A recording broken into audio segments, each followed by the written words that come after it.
And we are back, ladies and gentlemen. Let's hit that music. Did it work? Sort of. It's fine. Started mid-song. It's okay. So, when we last left our heroes, in the bowels of the ship, captained by none other than Marcus than himself, our heroes were trapped, unsure of how to escape, although trying to devise a plan the best that they possibly could. While continuing to work out this plan, they were visited by one of the shipmates, bringing them a pile of gruel, which spurred some creativity in some of our companions' minds. Perhaps setting themselves as an illusionary barrel of apples or gruel would do the trick to help them escape.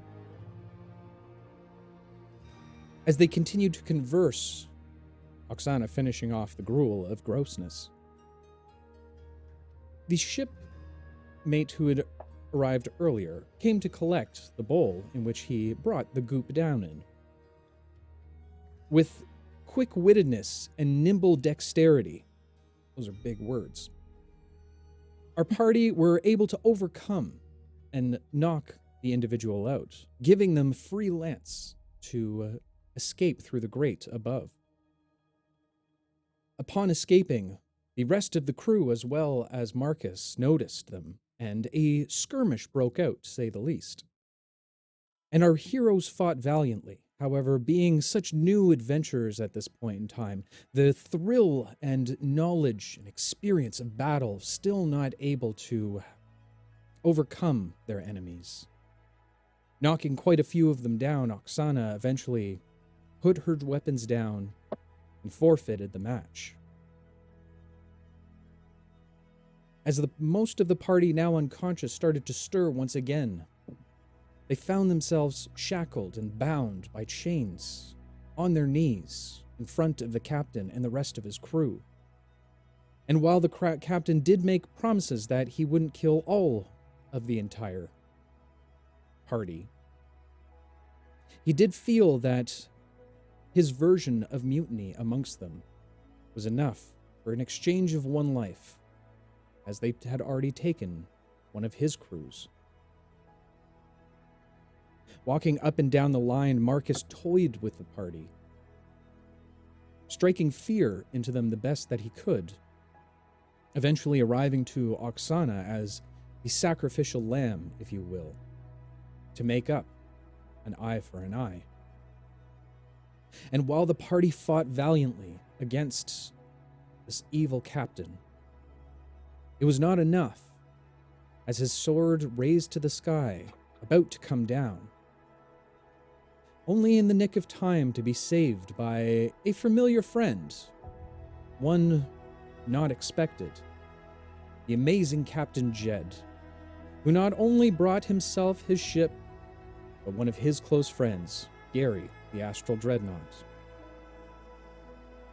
And as they vanquished their foes proper this time, our heroes joined Jed on his ship, said a brief goodbye to Gary, and began to make their way to the lower decks, where passengers lay their weary heads. And so, our story continues.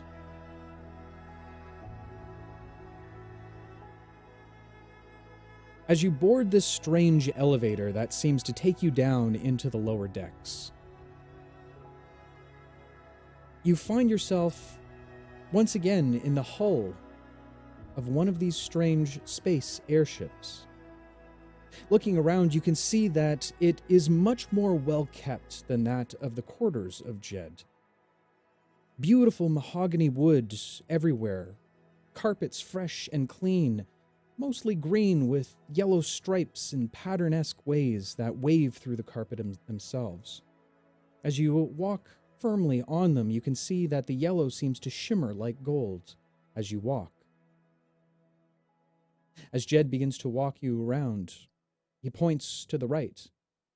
All right, y'all, so this is where you're going to be staying. This is for our elite crew members. Now, I know that you didn't go ahead and get the premium package, but I like you guys enough that, hey, I'm going to give it to you. Free of charge on top of everything else. Well, I mean, minus the transportation, that is. Jed, I gotta ask, why do you like us? I don't know, little guy. I think that you remind me of some people I used to know way back when. That I used to know. Sorry. That's an amazing song. Have you ever thought about writing it down? It could be a big smash hit one day. Only for a little while, but... I get stage fright real easy. That's fair. That's fair. As he opens the doors to the crew quarters, you see more of the exquisite decor all around you. Again, beautifully polished wood floors, properly made beds, each of them being at least twice the size of even Oksana. In beside each one of them, you can see a small chest with locks just hanging from it at this point. He points out to him, now, if you got any stuff that you want to, stow away for a little while, just hold on to. Feel free to use them. They're all yours. It's awfully nice. I told you I'm a nice guy. I have never seen bed like this. Can I run in and jump on the bed? You absolutely can. Go ahead and make a dexterity saving throw for me. The bed needs to make a con save. Don't worry, I totally had my character sheet open and ready. Right. Totally. Everything. Yeah, okay, that's everything. all you yeah, have. yeah. So Yeah, you're ready to So, go. of course, Yeah, of yeah, course. yeah. Guys, careful Cantrip Platinum. Let me tell you. Oh, boy. It is Woo, on howdy. its way. Oh, my gosh. That's going to be a 5. A 5. Okay. Oksana, a large smile crosses your face as you, I'd say run, but it's more of a stampede over to the closest bed. As you jump into the air, landing back on it, the rest of you hear the large crack and crumble of the legs that split out underneath the bed, quickly turning it into a floor futon. Ah, that is wonderful. We'll totally fix that. Sorry. What happened? Then she'll notice. Oh, whoops. It's all right. It's all right. We can put it on your tab. It's totally all right. I don't know what tab is. No problem. We'll figure it out one of these days. Don't you worry about it, Oxy. Jed? Huh? You keep mentioning this tab or a fare. Is there... Could we discuss that a little bit, maybe? In terms of our fees? Seeing as though, you sort of just pluck us out of... Nicely, though, you did save us. But we also didn't really have another option. You think there's like a survivor's discount you might be willing to offer us? Listen, we can talk business all you want, B. Don't you worry about that. But listen, y'all are probably tired. You're probably hungry. Been eating all that crap food for so long, or imaginary food that you're trying to pluck out of the air that doesn't have any real taste to it. Mm-hmm. Why don't we talk over dinner? All right. Let's fill your bellies first. One It's thing... okay. I'm not very hungry. Very audibly, his belly starts rumbling. I don't know, little guy. I mean, you haven't met our chef yet. He is, as they say, marnific. Then that's how he says it. I think I've heard that before. Magnific. Yeah, marnific. Magnific. I like these words. Okay. Why don't I go show you to him now? You're gonna love him. All right. We will not Right. sleep first. I don't know. You seem like someone who could use a bite or two there, Oxy. She'll get up slowly. And He the will. bed will creak even more. He will fill your bellies like you ain't never believed before. Let me tell you. I am always appreciative of good meal. You're gonna love it. You're gonna love it. Let's go. As he kind of like immediately skirts off with joy and excitement, the likes you don't understand why he is so excited about something like this. Do you follow? Okay. I guess we're eating now. Imora will pretend to help Oksana up, knowing full well that he is nowhere near the amount of strength needed to pull her to her feet. She'll play along with it, and then she'll pick you up. Basil will straighten himself out and also make his way towards the messes. He's kind of quietly thinking to himself. It seems as though food seems to be a quite kind of trap. Maybe we'll see if this is poisoned as well. Or are we playing the hypothetical game again? Yes, hypothetically. I guess hypothetically, this guy could be taking us to the same dude, and just so that he could get paid for it instead. But I don't know. He seems nice. Very true. We are headed to the same place. Well, Y'all What are do you mean so we're headed to slow. this? What are you doing back there? oh, we should get going. He's so fast. Yes, All right. that's- No time to discuss anything. Let's walk to our poisoning. All right. Poisoning. All right. It'll be good. A good meal will do us suffice after that. Mhm. As he Plus, I continues- think. Sorry, go ahead. Nope. Go ahead. By all means. No, I'm done. Okay.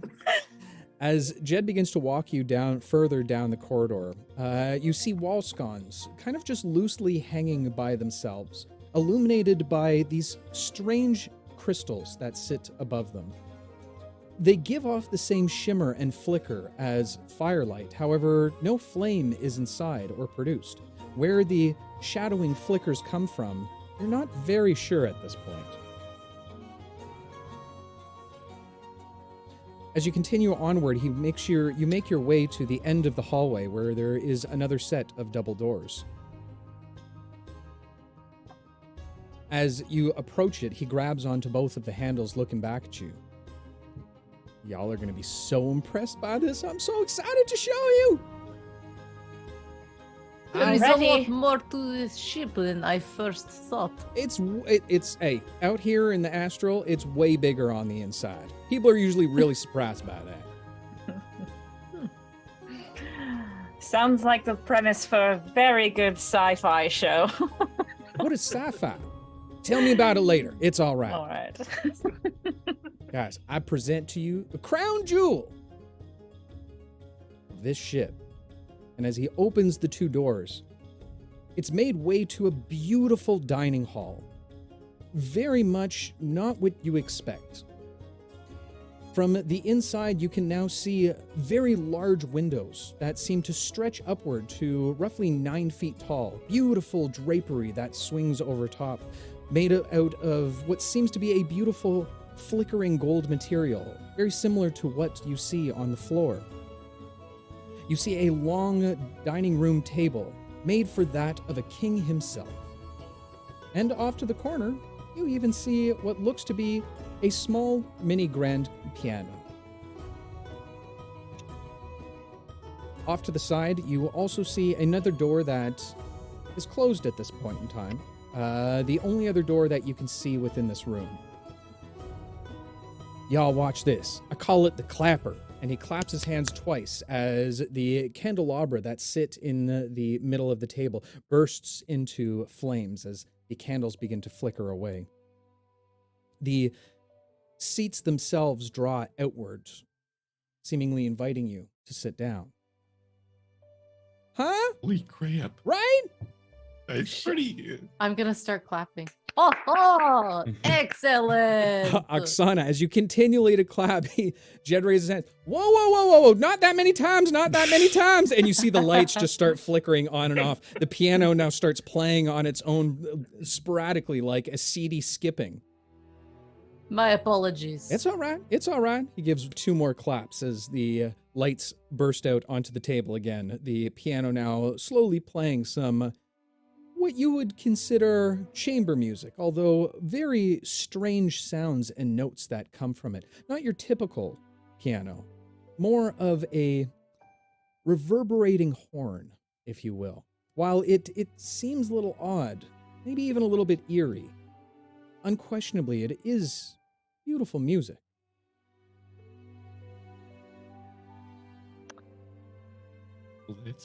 That's just pretty crazy and fantastic. I mean, Quite impressive. I really don't think we deserve this, guys. We definitely do not. What do you mean? So You're this my is guests. He didn't lie. This is quite impressive. How do you not have more guests? I mean, I would go Look. on this ride like every day if I could. Oh, I appreciate that, little guy, but hey, I mean, when it boils down to it, I can be very subjective on what clientele I take on. You know, I'm not just your average throw it all away. I like to consider myself a white glove service kind of guy. Who is the most famous person that you've had on this ship? I mean, aside from you there, my darling good-looking V. I like you now. I mean, I don't know if there's anyone that you'd recognize, but we've had, you know, our fair share of actors and musicians from around the astral plane. Even some planewalkers have been on here. I mean, have you ever heard of Tad Britpole? Has she ever heard of that? Go ahead and make a history check. And grit pull. Oh, wow, that's gonna be garbage. What's my history? Well, that's a 3. Yes, you definitely would not know who Tad Britpole is. No, I haven't. Please tell me all about it. I mean, he's an interesting guy, to say the least. Goes a little too heavy on the wine sometime, and then it gets a little crazy. You know, I have a strict rule though. What happens inside of the mess hall and the dining room stays in the mess hall dining room. You know what I'm saying? As he touches his I don't at non-existent all. nose. I don't either. It's okay. You're gonna find out. It means you can have fun and no one will judge you for it. That's what it means. Oh, I am always having fun. Even better than Oksana. I'm glad for you. I like the cut of your jib, Oxy. I can eat now. Oh yeah, I totally forgot. Hey, Jacques, you around? As the doors that you had seen now swing open, making his way out, you see a fantastic-looking individual, one the likes you have never seen before. Out of game, you would recognize this as what would be considered an automaton.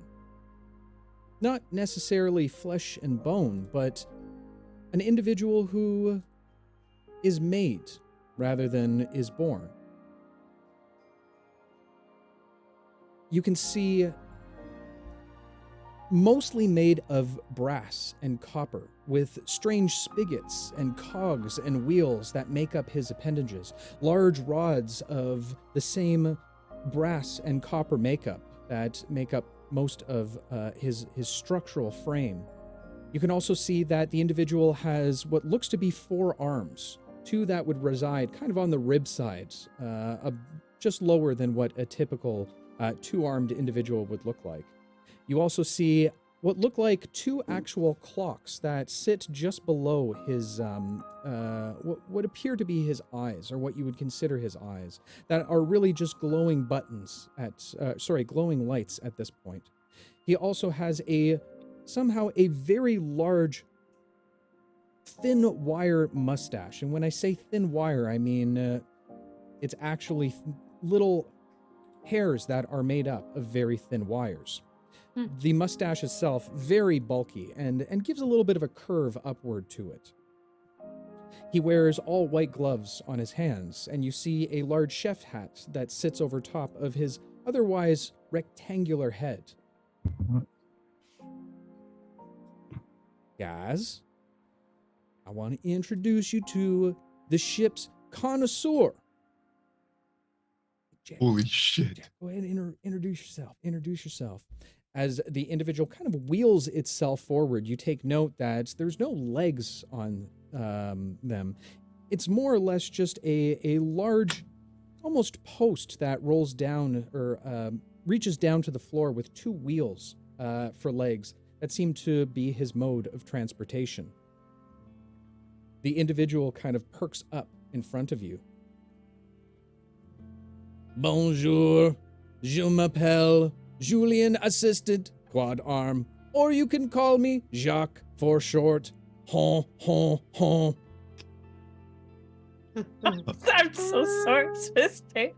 Oksana, bring me in closer. Here you go, little man. He's Wait, Grimoire's just wait. like enamored and just totally inspecting its whole face. Like, Why don't I- you say hello? hi, Jacques. I'm Grimoire. As he somehow leans over right at the midsection where his waist seems to connect to this pole leading down to what you would consider the best appropriate of a one-legged individual as possible. Leaning over on a perfect 90-degree angle. Pleasure to meet you, little one. I am Jacques. Look at that. My God. So, Jed, what the fuck is this thing? It's my good friend Jacques. Yeah, but like, how did he get like that? I mean, I don't know. Where'd you come from, Jacques? I don't think we've ever actually had this conversation before. Jacques looks over. I was born this way, monsieur. Stop trying to make me do songs, man. I know.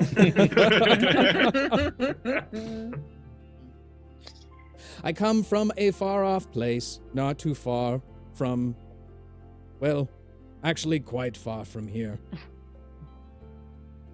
It is like another place, unlike here. If you're familiar with plains, that's where I come from. Planes, yes. Oksana, I on know another about finger, planes. yeah. Yes. Yeah. Well, this is one of the most fantastic things I've ever seen. I mean, I don't understand it, but I think I love it. Monsieur, wait till you have my cooking. Oh, yeah, Oh. that actually reminds me. I'm a vegetarian. I hope that's not going to be a problem for you. Will do. It was a long, drawn-out do, but I thank you very much. If there's anything you require while you are here, I am more to be at your assistance than anything else. What kind of strong beverages do you have here? Quite the few. Is there something in particular you are looking for? I always go to rum if it's here. If not, I'll take anything. Rum. Oh, you really didn't learn your lesson, did you? For liquors, we have something that we can work out, I'm sure. Fantastic. Should we just sit down somewhere, or how does it work? Is there a buffet? What will happen? Please sit. I will be with you shortly with food, beverages, the likes of which you have never tasted before. Mon ami. Sounds delightful. Her name is Thank V. He goes and Grimoire goes and sits down. Yeah, I guess now that I'm not playing Alara, I forget to introduce myself all the time. Yeah. My name is V. It's very nice to meet you. Pleasure to meet you as well, V. Anyone else feel like introducing themselves, or shall it just be me and Grimoire today?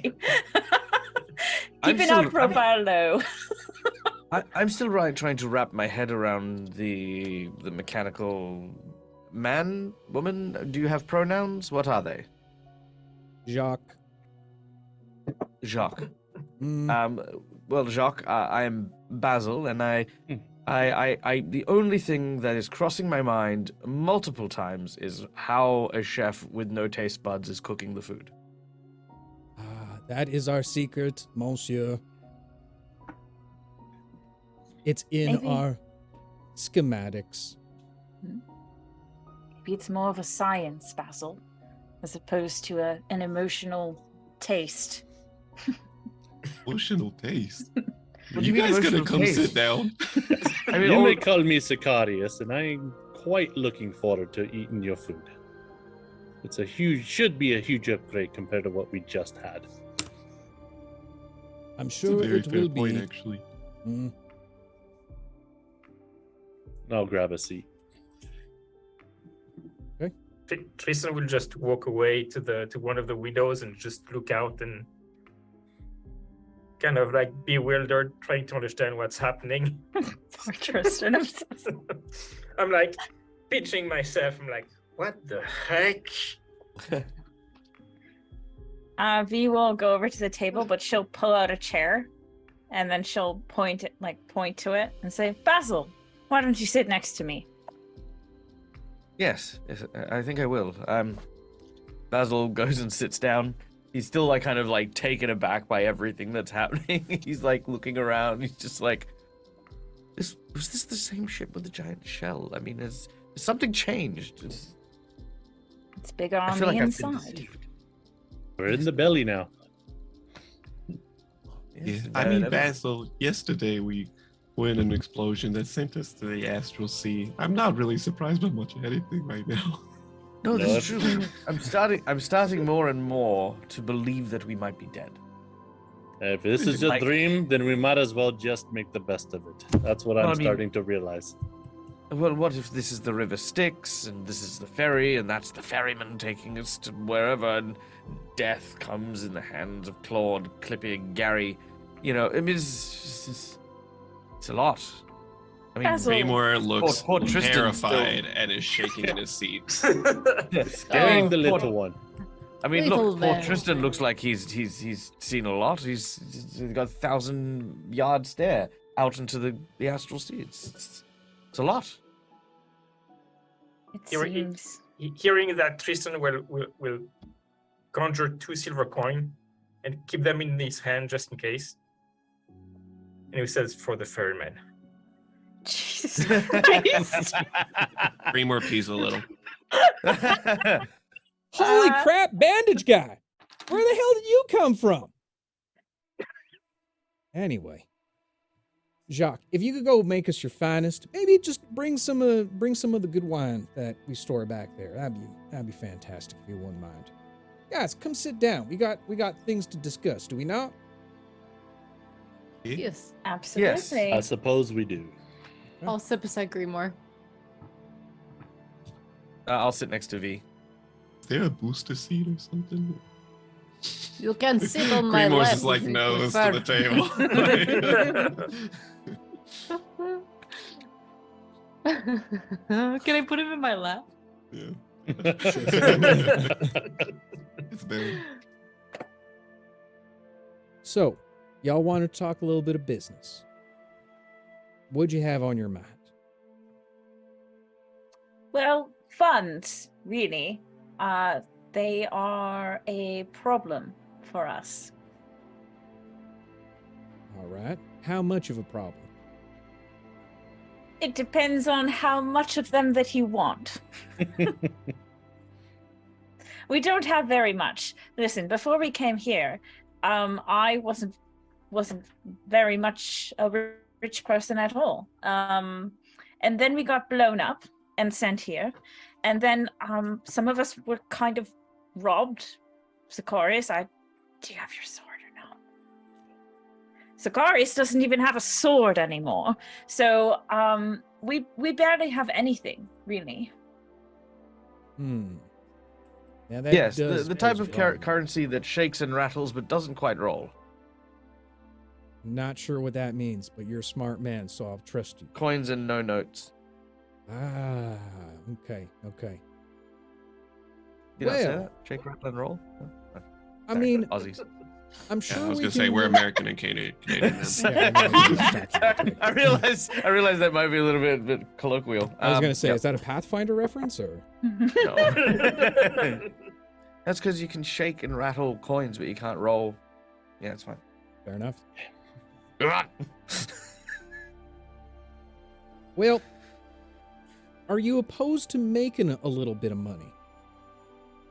Because I'm I sure love we can making find some money. jobs to pay for this expenditure of yours. What kind of jobs? I mean, depends on, if you're more on the side of, hey, we gotta be all good and stuff. Or are you kind of more like, hey, we just kind of play by our hip rules. You know what I mean, Oxy? No. Donna, I think he's coming on to you. You think so? I'll say it like quietly. I'm pretty sure. He is think very small. I think he's more asking where our morality tends to lie. Yeah. If we are maybe okay with certain jobs that require us to have more of a clandestine nature to it. Oh, okay. Well, Yeah, what he you said. will need to climbing walk death me signs. through that word. Mm-hmm. Mm-hmm. But listen, I'm What sure we is- can find some work for y'all in when we hit the Rock of Bral. But in the meantime, if you don't mind doing some choring around here, I'm sure we can lower that amount. Get that bill down a little bit more. Of course. I mean, personally, I feel like I owe you a life debt of some kind, because if it weren't for you, I don't know if Oksana would still be here. Well, that's very sweet there, little man. But hey, y'all don't gonna have to worry about that kind of stuff. There's been many lives I've saved in my time, and never have I asked once to collect on it. That's very It's nice. very kind of you. That guy's too nice. Well, the Well, way I if- see it, if when you go to the other place, wherever that may be, you're gonna get on that scale. Then depending on how that scale balances out, you're gonna make it somewhere, or you're gonna make it to a not so great place. You speak in very confusing ways. Well, that's all right. You sound a little confusing at times. I have heard this before. Hey, So- Well, no, please, by all means. All I was wondering is there a specific, could we agree upon something, or is this sort of going to be how you feel, if we've paid it down or not? I think we agreed upon a price last time we met, did we not? Yeah, what was it? Was it 100 and, it was 30? 10 Thirty. gold each? 30. 30 each. 30 gold. Okay. Total. Flat. Yeah. Okay. Not each. Just 30 gold Oh, altogether. Yeah. really? That's it? Okay. It was a very big difference from when we left, but it seems as though we've been presented with an opportunity here. One way or another, we do require Jed and his transport in order to return back to the realm which we came from. And this seems to be not only a good way to do so, but in order to barter any further assistance, we would need funds. I'm game. And as far as morality goes, as I said, I'm not big on the killing people type thing, but needs are what they must when they arise. Needs are what they must. What Well, does I mean, that I mean? wouldn't take a job to specifically go after and murder someone, but if someone was trying to murder me, I wouldn't, necessarily be wanting that to happen. All right. That's a little better. It sounded a little bit like you were fine with just murdering people. No, I'm just no, about no. let's not murder innocent people, right? Curious, Tristan, you're so gloomy. What are your moralities? You're also very dark in certain areas. Do you like murdering people for fun? No, but nobody's innocent.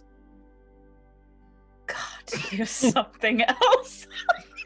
God, Oh my god. lock There it is. I am losing appetite. I'm just imagining Grimoire crying at that, like, am I not innocent? Am I bad? Ah, Oh my God. Grimo's still a little scared from the thing that you insinuated. he might be dead. He I might mean, be fucking dead right now. That he's gonna go across some river with some terrifying creature.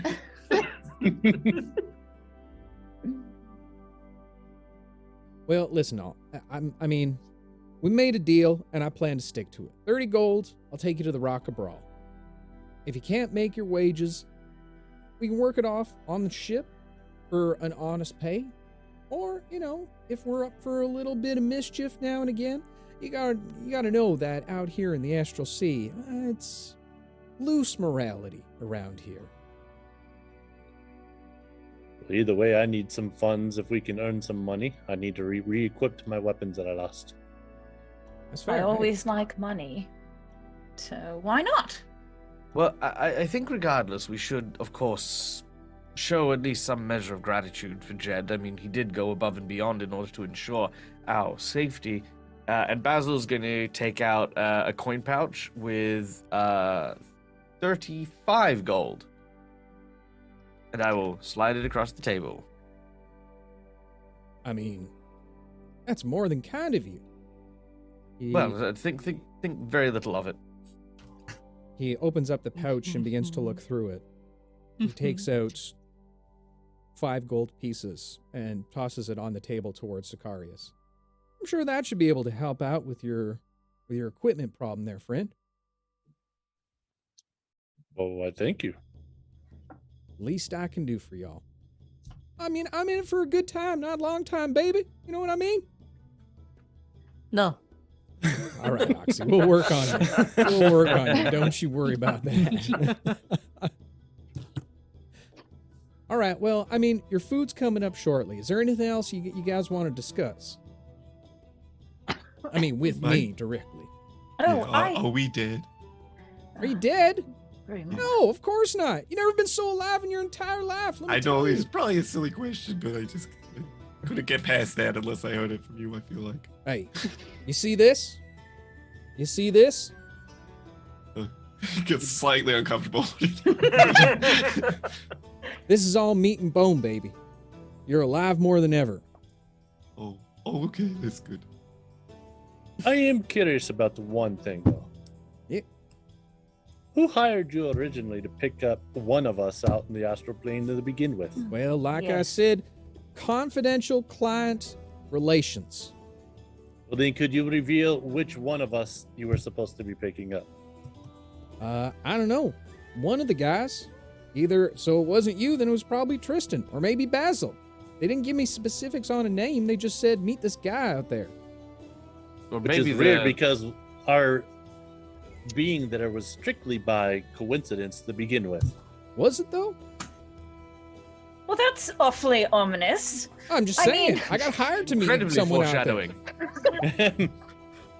Well, actually, there are a number of different people that we're not taking into consideration. The first of which is the man that V and I were with, whose name I absolutely remember in perfect Tennis. sharp. Tennis? Tennis. Yes, Yeah. that's I right. got ate by Tennis. that crab.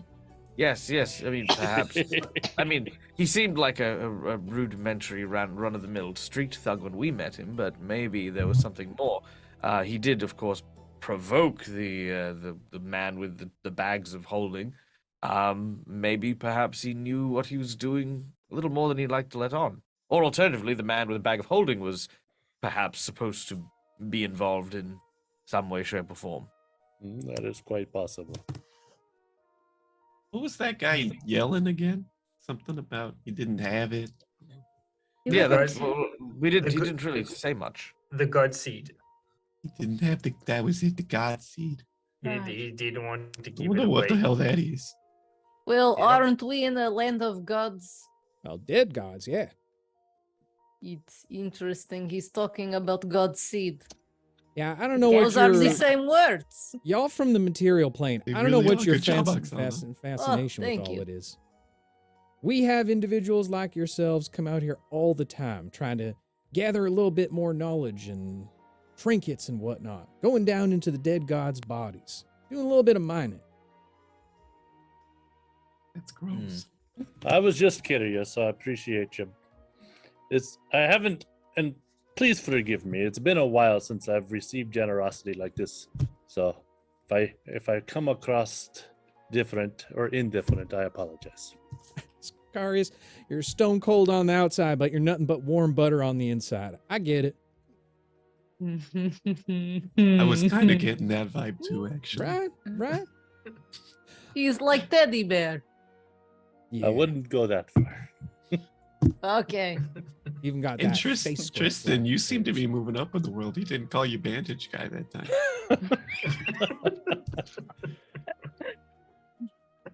All right. Oh, Well, if y'all need anything else, just let me know. I gotta go do some course corrections upstairs. Oh, Oh. wait. Huh? I have one more question. Yeah. I think I asked you already, but I'm so stupid. How many days will it take again to get where we're going? I know we might stop off for a job or two, but just curious. Is this an overnight thing or a series of long nights? I mean, y'all are paid up at this point. We don't really need to stop at any jobs. I can just straight shoot you right to the Rock of Bral now if you want.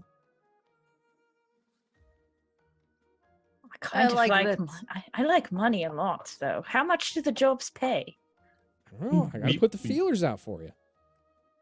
I'm not Discussed opposed it. to jobs. After what just happened to us, I think we could use the experience. Yes, no, I would incline to agree. I mean, I'd much rather know that the trip has been paid for, but at the same time, not dissuade our opportunity for making more on the way. Also, maybe This we gives should us leverage too for later. maybe we should try and find out who this buyer of us is, because it sounds as if they knew we were going to be here, and that's awfully suspicious. Now that I've had a minute to not be in danger of dying, I mean, Captain It's a concern. Ajax. Oh, no. Yeah. Look, if I'm What? being perfectly honest, I think it's purely I think that maybe, I mean, the fact that they thought that there'd be only one person could be literally anyone in the universe. I kind of That, agree. You know, don't you want And to we do- find out who the buyer of us was, then? well, No. not if it's going to make them angry and go and get poor Jed in trouble. It's like you picked up the wrong morons from the rock and flew off with them. You know, there might still be someone that Jed was supposed to pick up back on that place with the giant thing. They're not Gary. All right. Fuck, I forgot about not Gary. Yes, yes, exactly. Hmm. What if you were supposed to pick up not Gary? What if that was the transport? I don't think so. It seemed like it was one of us, not the giant crab that he thought was his friend. All right, I'm What gonna if leave you we- guys to it, but just a word of advice. Thank you, Jed. Oh, We're Jed, going to if- be discussing. yes, We're going if to be you could, discussing things at length. All right. yes, if you could put the feelers out, I wouldn't be opposed to hearing an offer. I'm on it, pretty See what we lady. can Don't get. you worry Oh. about that. But hey, what your friend Sakaria said, y'all want to steer clear of Captain Ajax. He's some bad news bears. Yeah. Anyway, Bad I'm gonna news go. bears. Yeah, the worst of the bears. Oh no. I'm gonna go. I'm gonna go do my course correction. And All right. as he walks out the door, you hear a strange sound coming from the piano, almost like it's untuned for a minute, as it changes its note from that horn sound to almost the clopping of horse feet, like the sound of a cavalry arriving just in the nick of time. How you doing, Raiders? Good to see you. as Hi, always. Raiders. Raiders. Blue Box RPG. Hi. Oh, Oh. Good pick. All right, so as Jed leaves, he closes the double doors behind you, leaving you all at the table to discuss whatever it is that you see fit.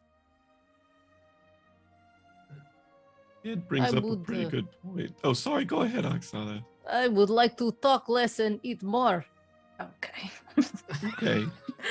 Well, Um, Oksana, we well- can't eat until there's food to be eaten, Oh so we my must. God.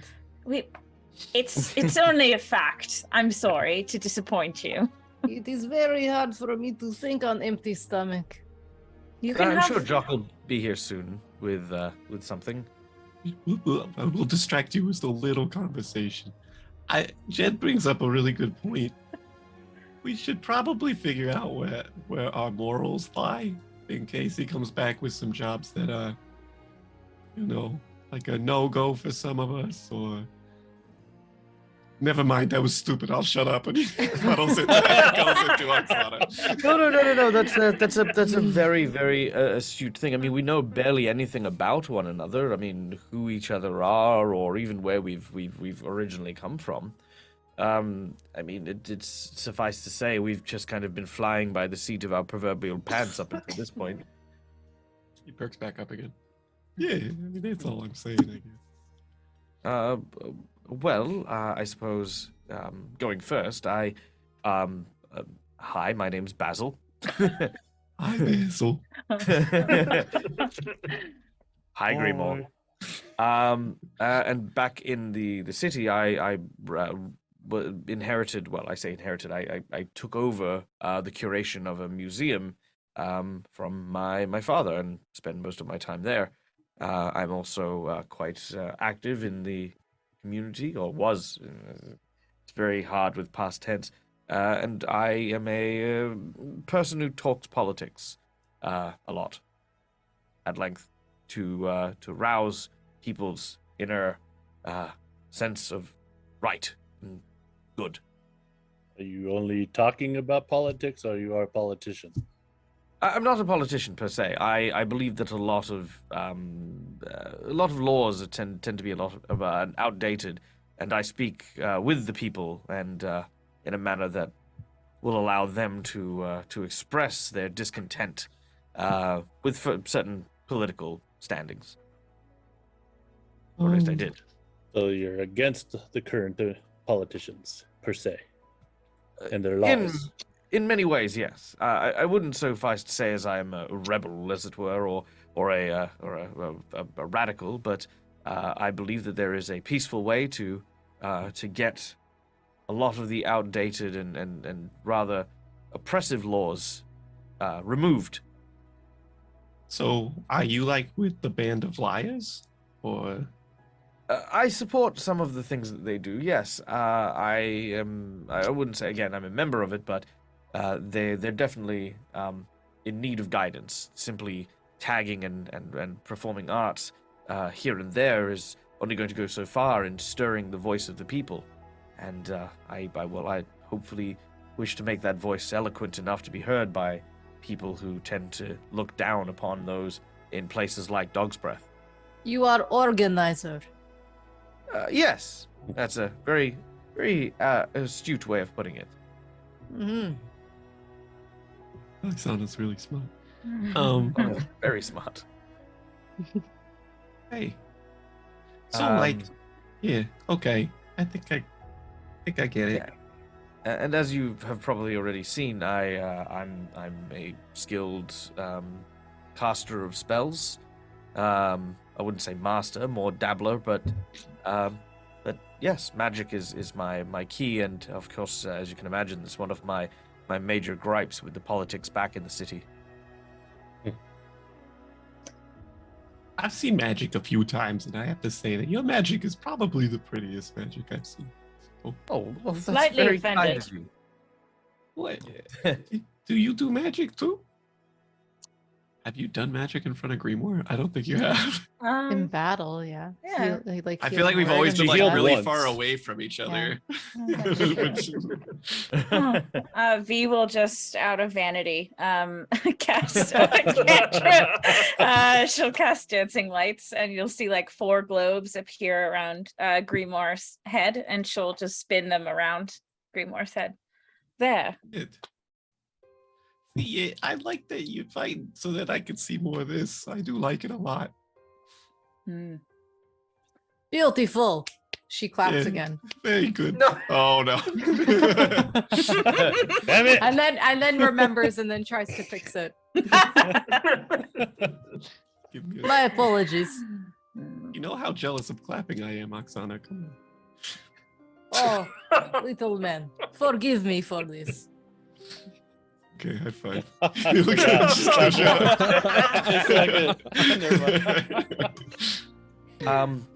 Well, V, seeing as you are clearly displaying your talents, what have you? Where have you come from? I mean, even you and I, we only kind of met in passing as you ambushed me in an alleyway. What about prior? Ambush is strong. Well, I'm just a playful choice of of words here. But yes. It's not my fault that you didn't catch me sneaking up on you. Well, I just live my life. I have lots of fun. I as you all know, I work and live on a ship mostly. But for the time being, I'm on leave from the ship. So I was exploring the city and taking it in. Insight check. Wow. Fuck you! I'm Go just ahead. Kidding. I'm just kidding. He has no reason not to believe. Yeah, we do. Straight up. Just no assume trust. it's a lie. Just because you know me as a player. What's the name of your ship? Fuck. Hold on.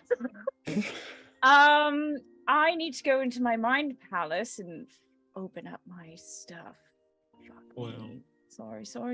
In the meantime, it sure would be cool if we had something to talk about, like careful Cantrip Platinum. Coming soon.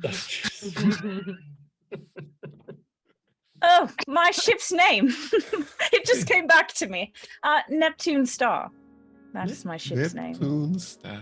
Yeah, you may have seen it in and out of the ports of the city if you were around there. We're going in and out a lot. I don't come out from under the stairs now that often. That's really cool though. Sounds really adventurous.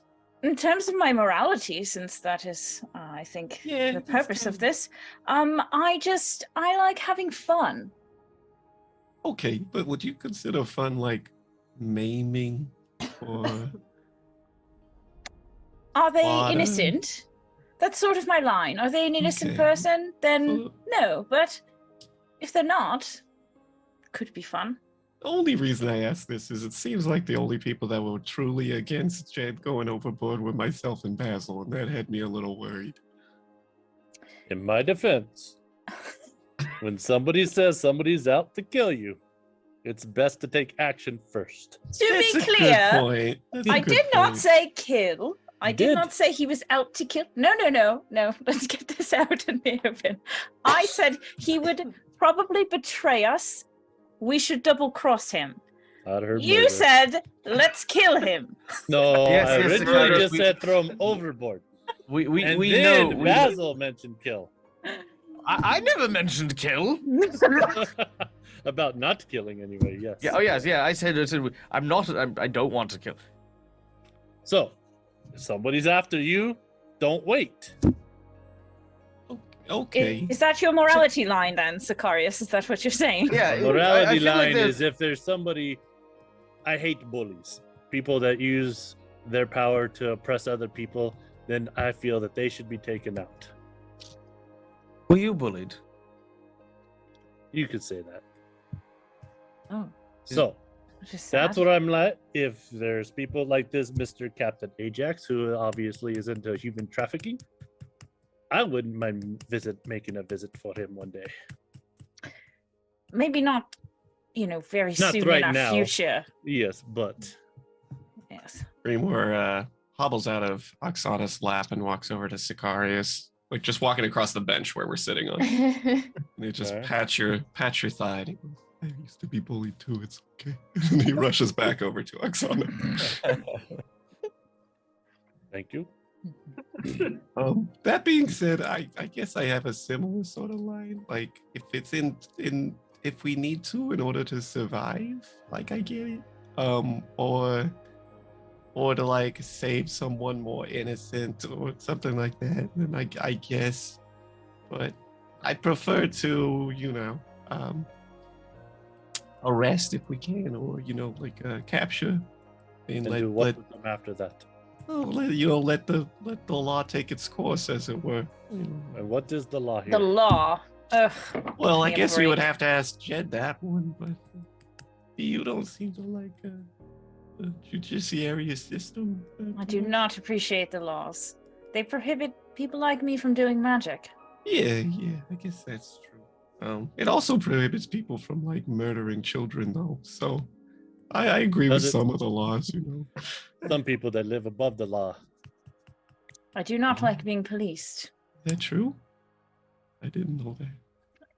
Yes. That's part Okay, of the problem. well, maybe what's nautical law? I feel like a lot of us are just rebels. Yeah, this is a dangerous group. Oksana, what about you? Hello, You seem to Raiders. just smash things. Hi, Raiders. What Hi, about you? Raiders. Shout out to Blue Buffin. if I What pronounce is your it right. question? What is your morality line? Would you murder a random person for the fun of it? No, never. Would you murder a guilty person? What are they guilty of? Murdering someone else. Who did they murder? Oh, God. Murder? All right. They murdered. Lot of questions with you. Tristan, what about you? Dark soul. What about me? Oh God. This is going to it's like pulling teeth. Well, Yes, let's try this. Let's try this then. How about when we ask a question, we don't get replied with another question? Where do you- That's a good game. Where exactly were you prior to, of course, being careened into, and I gesture out the window to the astral sea and the dreadnoughts and the giant ship that we're on? What were you? Where were you? Where, I mean, you of all people, you seem to be very pensive in your circumstances, as opposed to, and I gesture around the table as I say this, confused, bewildered, murder lusty, you know. Murder lusty. I'm definitely pointing at Sicarius. but I don't lust for murder, but if it's necessary. Okay, all right. You know, I'm not disappointed that he doesn't have his sword anymore.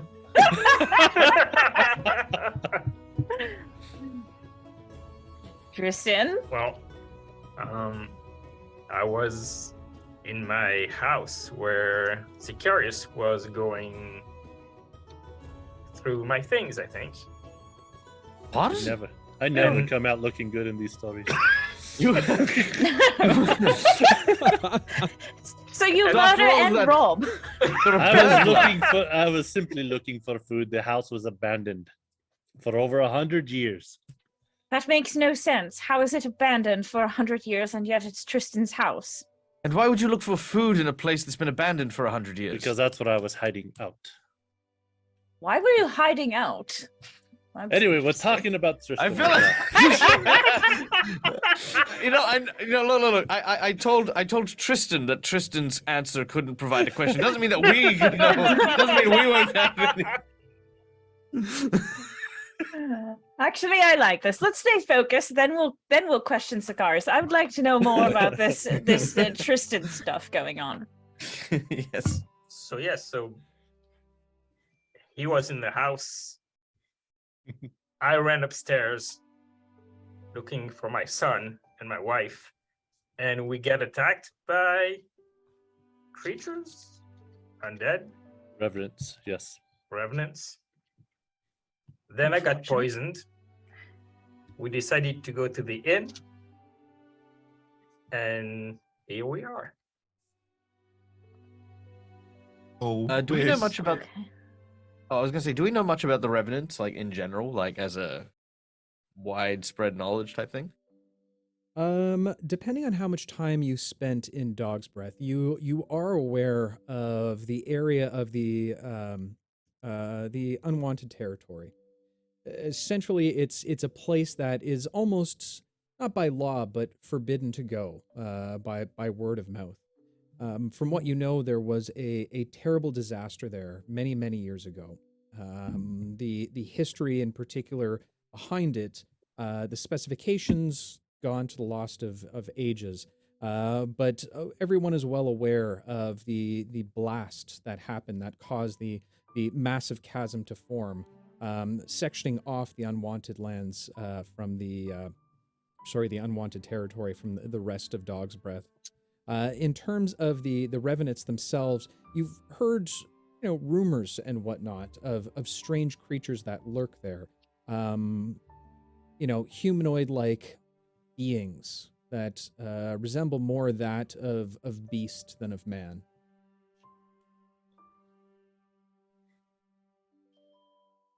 That must have been quite harrowing.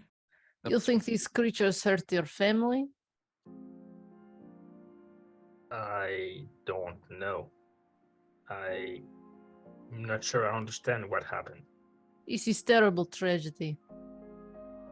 We Last really ti- gotta get you back. last time I was in my house, everything was up. It was a merchant part of town. There was no scar. There were people in the street.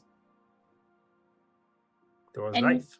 So did you go to your house to find Sicarius there, or were you there and Sicarius appeared and everything around you suddenly was not as it was? No, I woke up outside of my house, not far. And You've- then I made my way back home. That doesn't sound very good. Also, why were you sleeping outside of your house? I don't know. I'm not sure. I have many questions.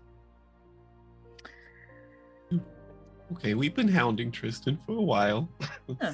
Let's go back to Sicarius. I'm just kidding.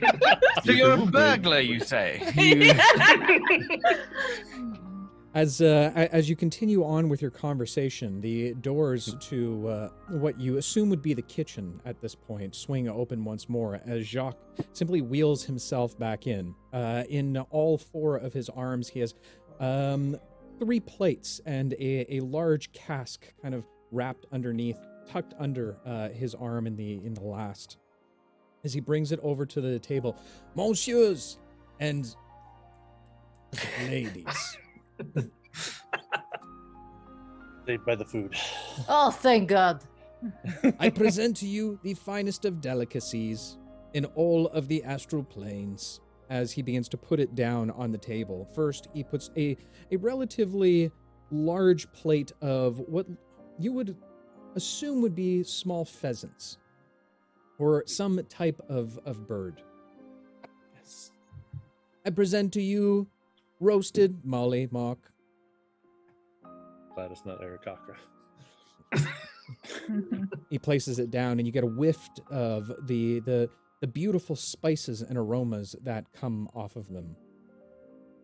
He then places down just beside it on the other side.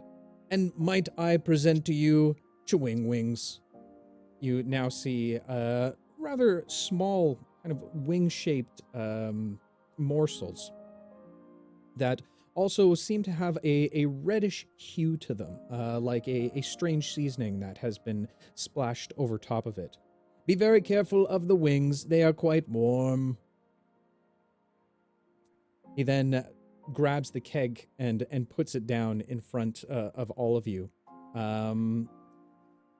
taking a small, what looks to be almost like a tap, and it pushes it into the bottom. You see a small cork pop through, just enough height to allow for a glass to go underneath. Our finest of wines found in the astral plane. Very nice. No rum, though. Almost as strong as rum. Sounds interesting. Oksana has been eating since she put the plate down. Magnifique, as you say. What was the first dish? It was roasted mollymauk. That's what I thought you said. Okay. Okay. Not that mollymauk. God damn it. We're coming after you, CR. Better watch Oh, yourself. man. We're gonna eat you alive. Literally. Now, did he just put down a pitcher of wine or like individual? An cups? actual cask. Not too large. Probably a mini cask. It would sit about 18 inches off the ground and, have a very wide base. It's a small barrel, enough to kind of get through the course of a night's dinner. Assuming that Oksana doesn't drink all of it at once. Try and stop me. Okay. Greenmore will grab the glass of wine from Oksana and be like, hold on. Let me gonna sniff it and try to tell if it's poison. As he puts down the last plate, Greenmore, it catches your attention as there seems to be strange root-like plants on it, of all varying shapes and colors. Very vibrant in comparison to many of the other vegetables that you've seen back home, being in Dog's Breath.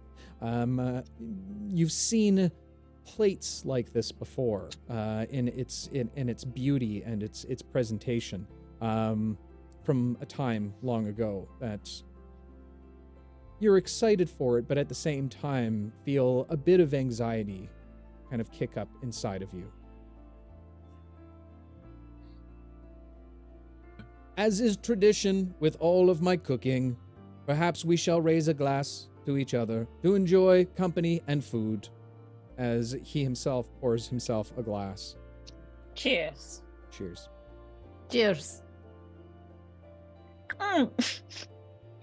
I just poured water all down the front of my body. Good job. Good job. Right down to my pants. Fantastic. Knows how to celebrate. Oh my god. V, are you all right? Am I all right?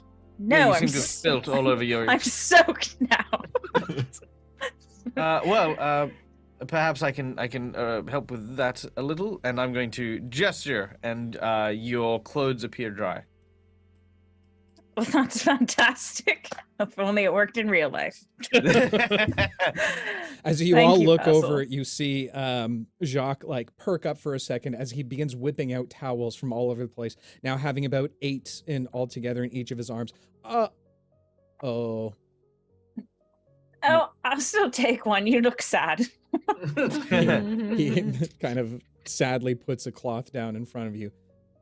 Well, if there's nothing else, feel free to holler if you have any other needs. Thank you. Can anyone play the piano? By all means, go ahead. Fantastic. Basil, do you play piano? I dabble a little. Come along. She'll grab Basil and bring him Oh, over to my. the piano. Yes. Well, okay. Well, you watch as he sort of cracks his fingers, as he says, "It's been a while since I've played, but a 16 on my perform piano." V wants to. V will sit down next to Basil and she'll say, "Let's play a duet." And she'll, I don't know, start playing a duet that. What's the Dog's Breath version of that?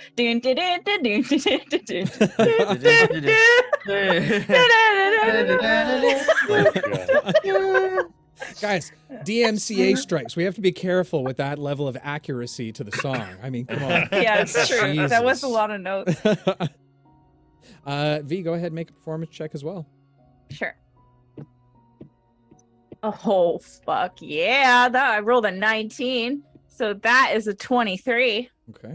As the two of you begin to play together, you fall in unison very quickly, seemingly both knowing the song that you are playing. The rest of you kind of watch in magnificence as they continue to play onward.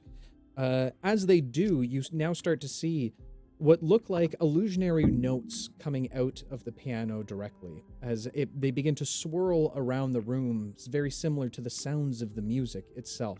You are seemingly treated to a bit of a magic and light show, along with a beautiful rendition of the song to which they play. Oksana goes to clap, but then she remembers she's not supposed to, so she stops herself. Half of Grimo's face seems to like freeze in like amazement, like what looks like a banana, half of it like falls out of his mouth. And then he like he Oksana, give me one of your hands. Without even thinking, she'll just like give it straight to him. Your hands. Oh, I heard it.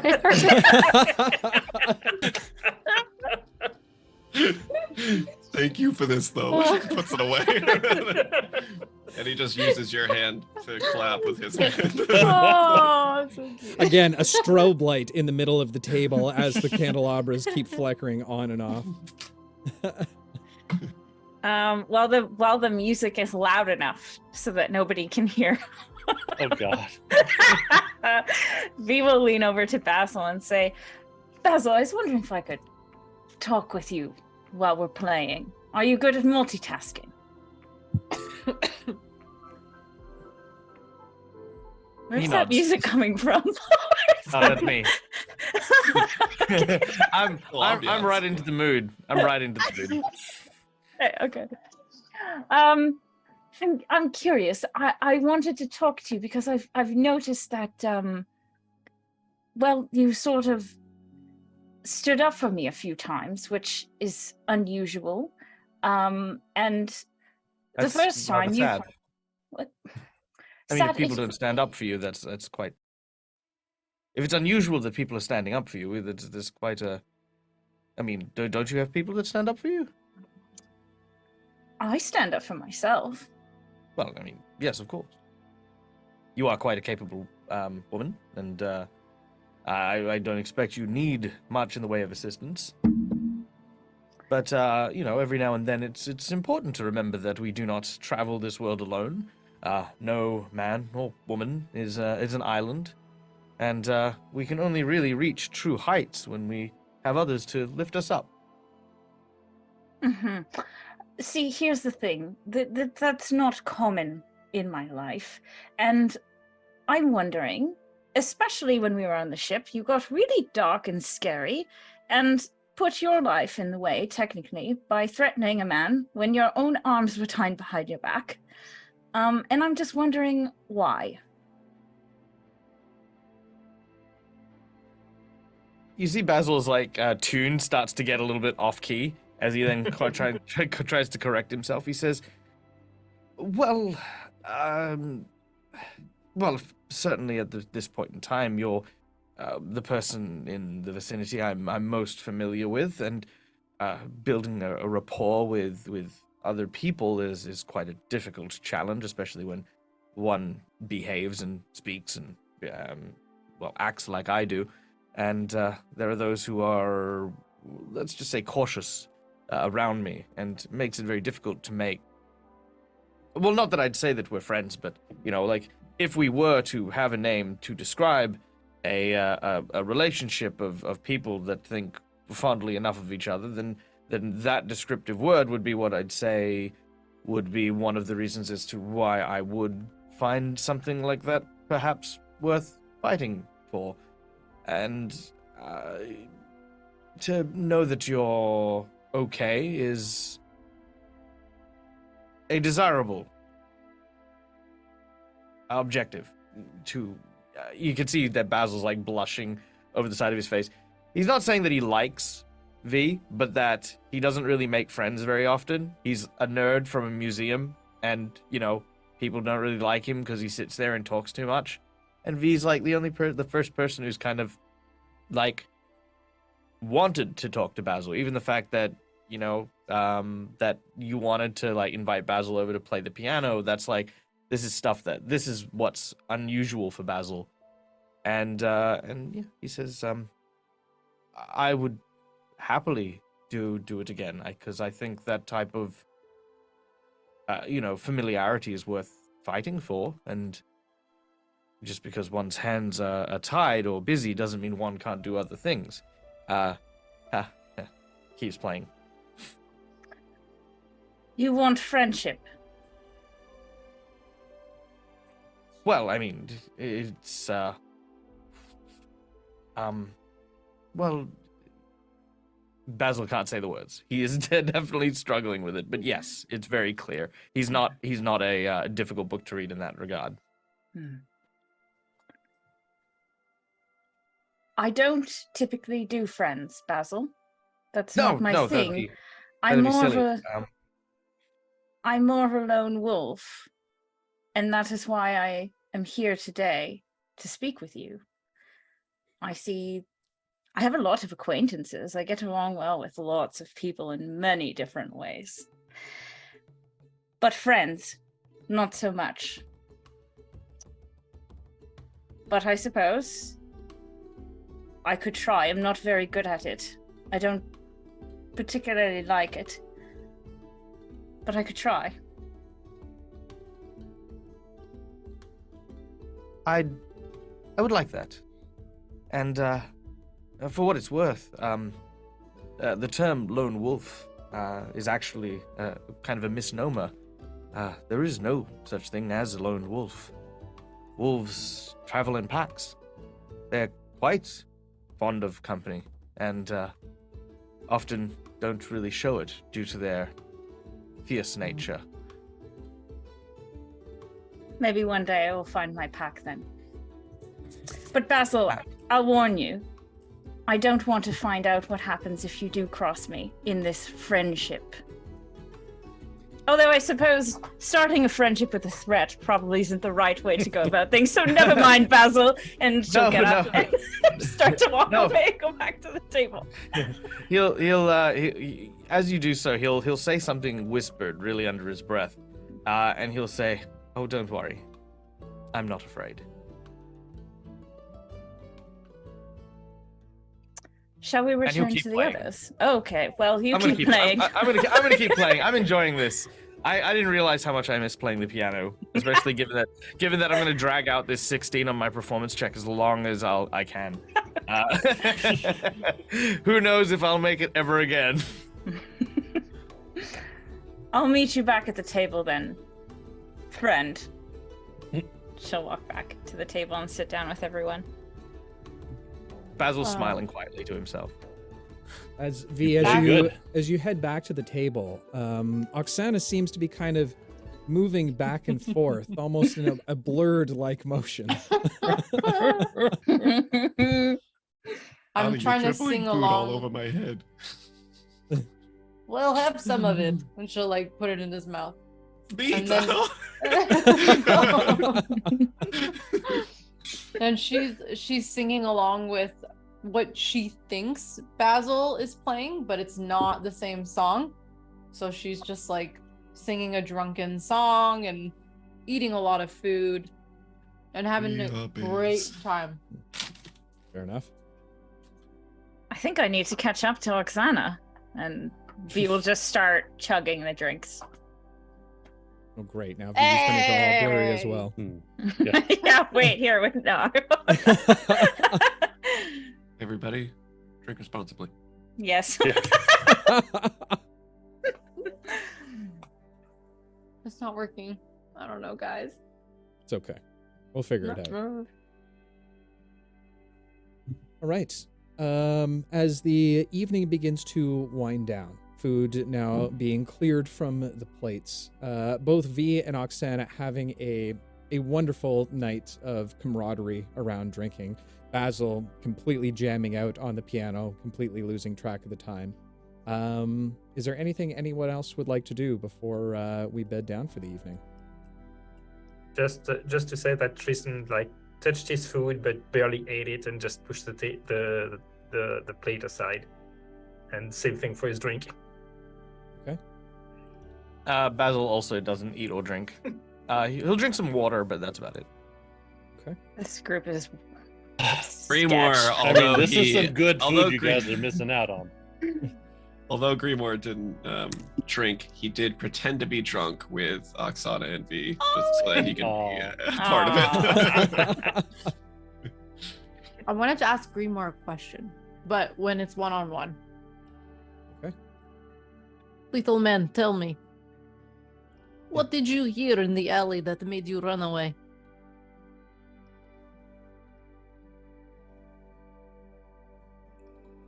Like this whistling.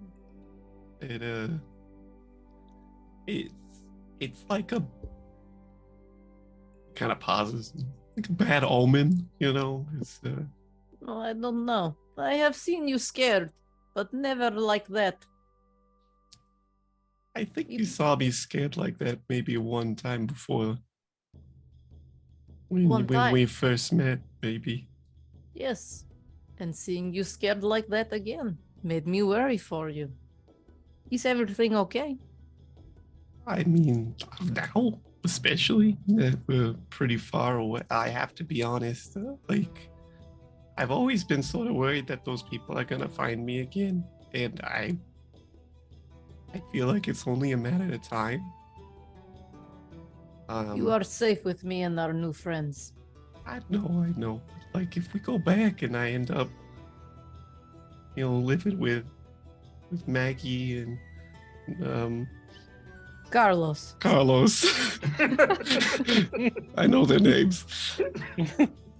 I might, they're not exactly tough.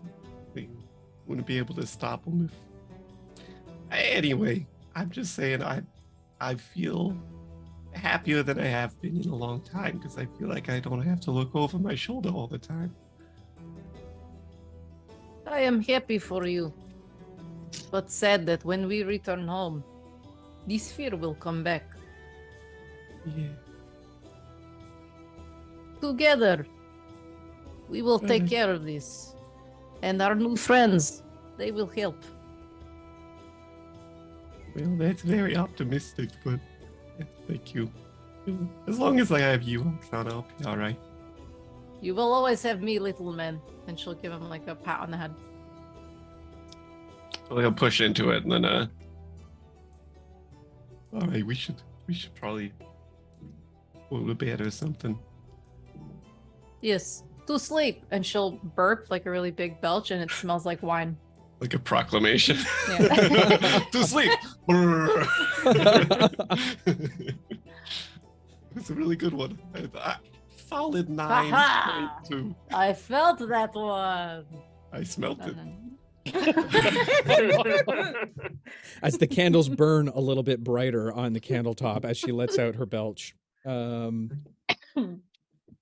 With the wine now finished, cask now tapped, food now cleared, is there anything else anyone would like to do for the evening?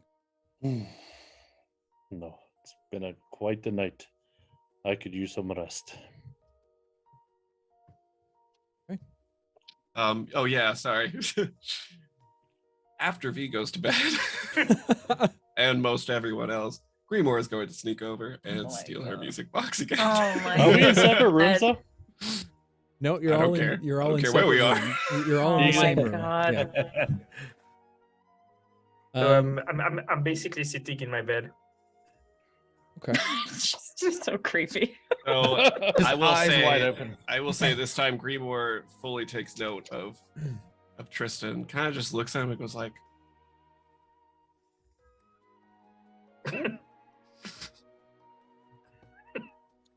"Amazing." All right, they'll go and try to steal it. All right. Make a dex or a sleight of hand check for me. Okay, not awful. 17. 17.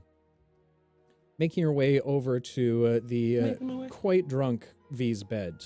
You shuffle through her pockets just that she's left off to the side, sprawled atop the small chest that's meant to hold all of your belongings. You take out the music box and once again stare at it in wonder, looking at the mechanical marvels of something that can produce something so beautiful. As you skitter back to your bed, taking note of the loudly snoring Oksana over just to your right side, you hide under the sheets for a little while and begin to try and play the music box, trying to stifle the sound as much as you possibly can. Yeah, he'll take like part of the sheet and put it like over it after he like winds it, or however that is. It like a winding mechanism? Yeah. Yeah. Okay. So like he'll wind it and like put a sheet over it to kind of muffle it, and then just put his ear up to it. Yeah. That's how he listens to it. As you listen onward to the music box, you get this strange sense of a feeling of home. But it's not music, more the music box itself.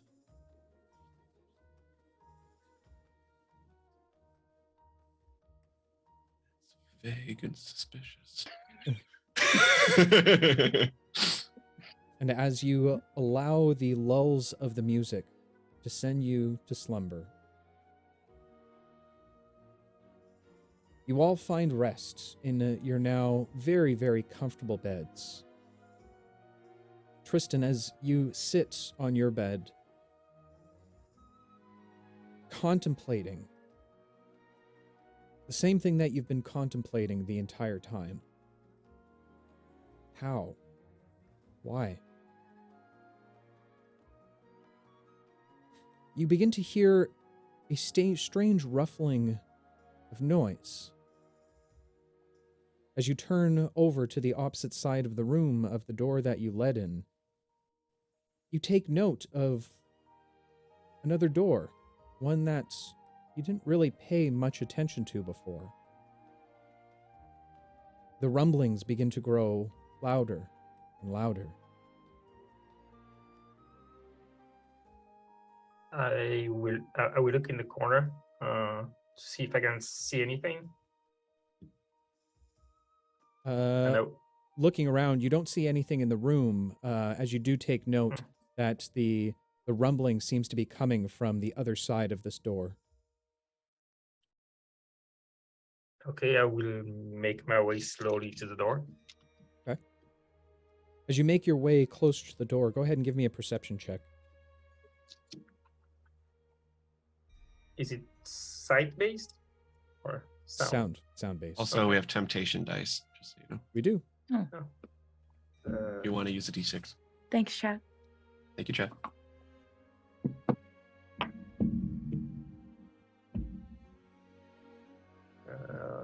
Okay, I'll use one of the dice. Okay, go ahead. We've just been awarded another one, so I don't even have to press a button. Ooh. Okay, Good job, Big Town. Sweet town. That's a 17. 17. As you lean your ear up against the door, listening intently, the rumblings now begin to sound like scraping. Like nails, sharp nails, on that of a wooden floor. And that's where we're going to take a short rest for the evening. Wow. What's on the other side of the door? With What that is said, it? well, we'll find Is out. it a dead body? We'll find out after this short Tell us commercial now. break. No, I refuse. Please. Someone making I popcorn? refuse. Yes. Someone making popcorn. For that, guys, thank you so much for all the raids, all the follows, everything that's come in. Hey, if you're not already a follower, maybe hit that button. It helps us out a whole butt ton, metric butt ton. If you're if you go by metric standards, or an imperial butt ton, your choice. With that said, we are going to take a very short. Oh, yep. I got two things to say. Number one is a butt ton is a unit of measurement of a cask because there's actually casks of wine. So a butt ton is actually a butt load, which is actually a cask. Two, it is September, meaning there's a discount on anyone who subscribes right now for no matter how long you sub. So if you want to sub to the Careful Cantrippers, now is the best month to do so. I didn't even know that was a thing. Better marketing whole thing. than the rest of us. It's like 25, it's literally 25% off every sub. So gift subs, prime subs, whatever sub you have, throw them out there because literally this is the best time to do it. September, woo! Oh, that's what September is. Got it. Oh my god. Professional streamers, guys. Jesus. We know exactly what we're doing around We know here. things. Yeah. I knew there was a reason you had me on this show. Exactly. We needed a new marketing person. Fantastic. With that said, guys, we are going to take a very short rest. So in the meantime, guys, go get your apple juices, your orange juices, your Molly Mock juices. God. Freshly squeezed. Freshly Guys, what is squeezed. a? I don't understand that joke. What is a molly? I'll Mop? explain it to you later. Yeah, We'll it's tell you in okay. a second. We'll It's tell you okay. in the We're green starting to room. have Yeah, a it's real fine. life relationship that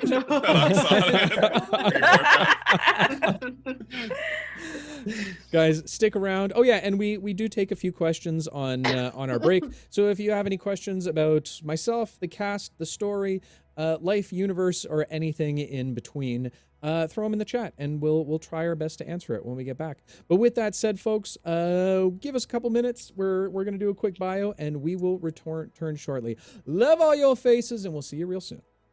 Bye.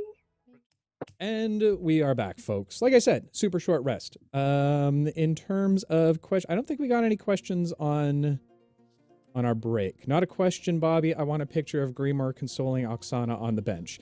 Okay, so there you go, Bobby. If you're looking for something to drive tomorrow, maybe. We'll see. Okay, with that said, let's go ahead and jump back into tonight's episode.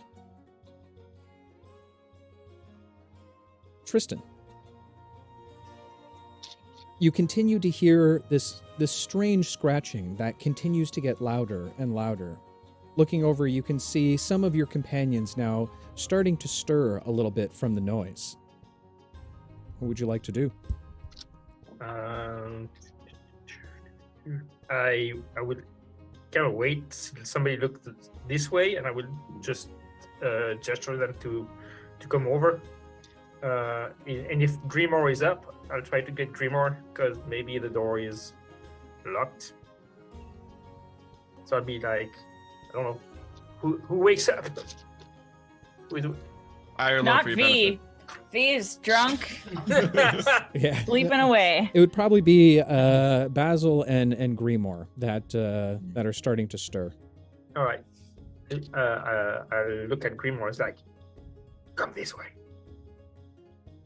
Seeing as he let it slide that I stole the music box, he will help me walk over.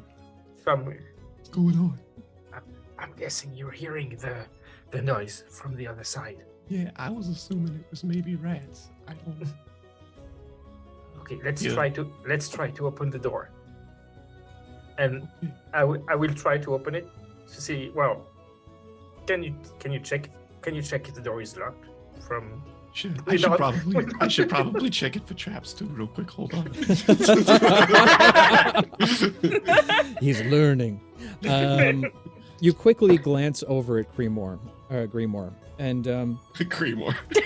Grimoire Brewery. We're sponsored by them. Coffee and Grimoire. Grimoire, if you're watching, we are looking for you look over the door, and there doesn't seem too many traps, nor there seems to be a lock on this particular door. From your best guess, this is more of like a utility door than anything else. Doesn't appear to be trapped or locked. Don't worry, I got your back. And he's gonna hide behind your shins. Okay, so do you have to push the door in or like pull the door? The door seems to push inward. Okay, so I'll go against like this and push the door. Okay. This way, try not to be in the in the way if somebody should shoot our way. Sure. As you push the door open, a bit of the light from the surrounding room begins to bathe the interior of this unknown room that you're walking into or looking into. As the door creaks open, you can see a number of crates and boxes and barrels, immediately identifying this room as more of a storage or a cargo area.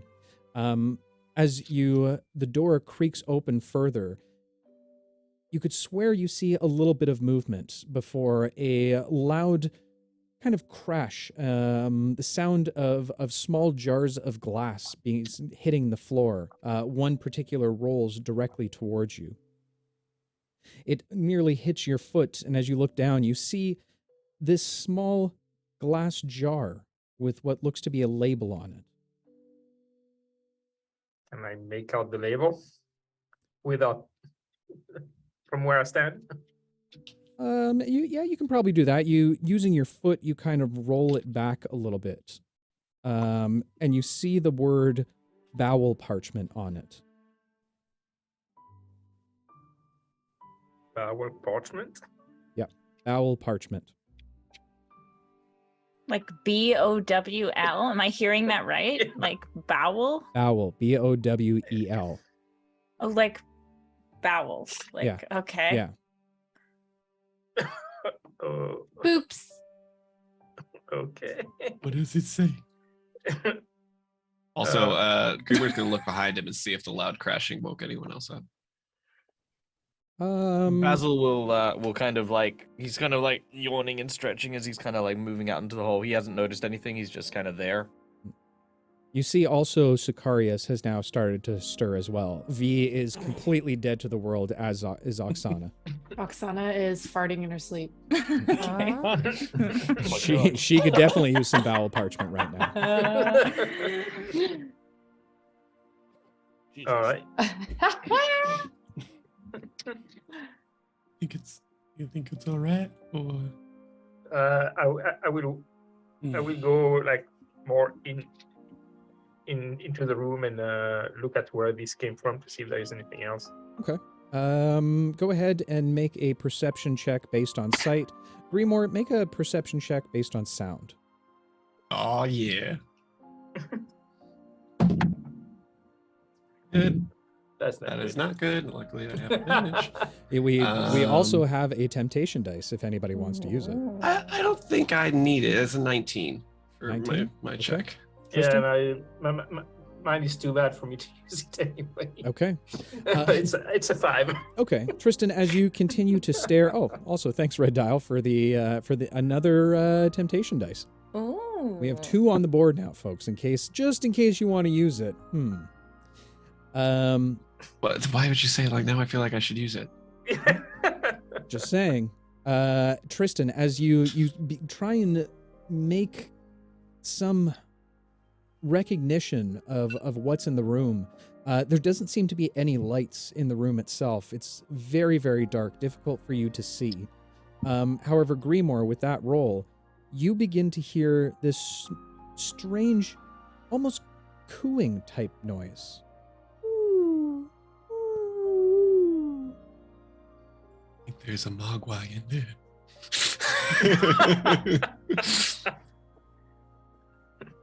I hear something coming from over there, but let's get some backup. And he'll look to see if Basil or Sicarius are looking over his way and try to wave them over if they are. If not, he's going to snap with his one hand. What's going on? There's some weird cooing noise coming from in there. We don't know what it is. Cooing noise. Yeah, it's going like this. Wow, wow, wow.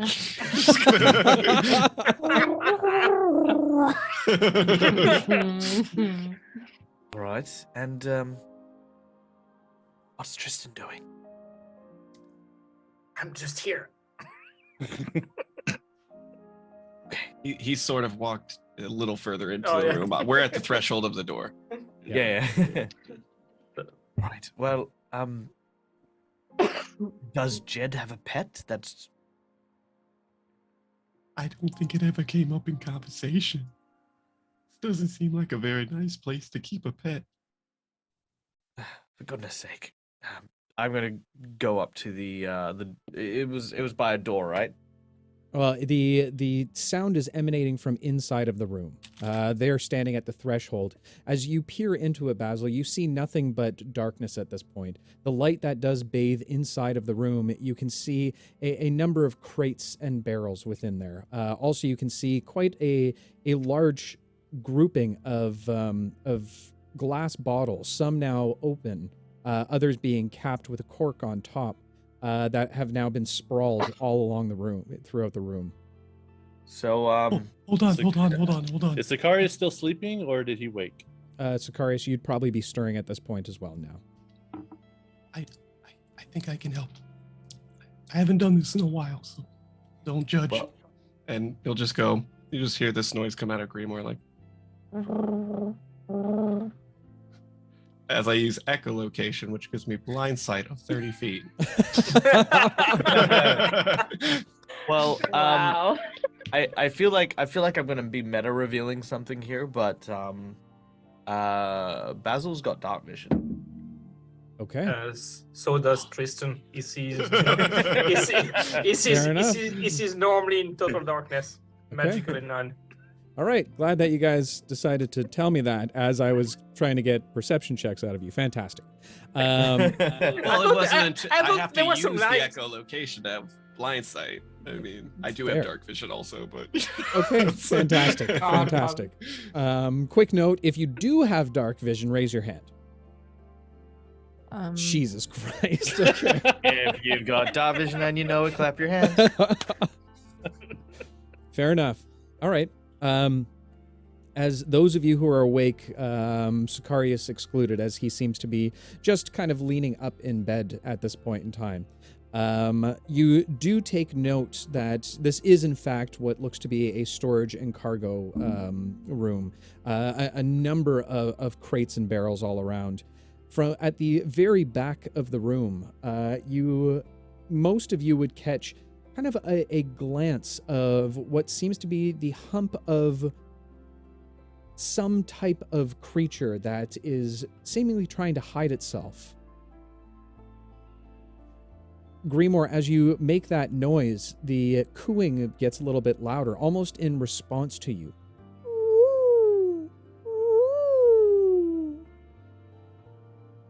It's trying to talk to me. It likes you. I think so. Yeah. I don't know if I like it. It's kind of freaking me out a little bit. We're here. We're here. You're not What? alone. Yes, you'll probably be a little bit less intimidating than the either of us.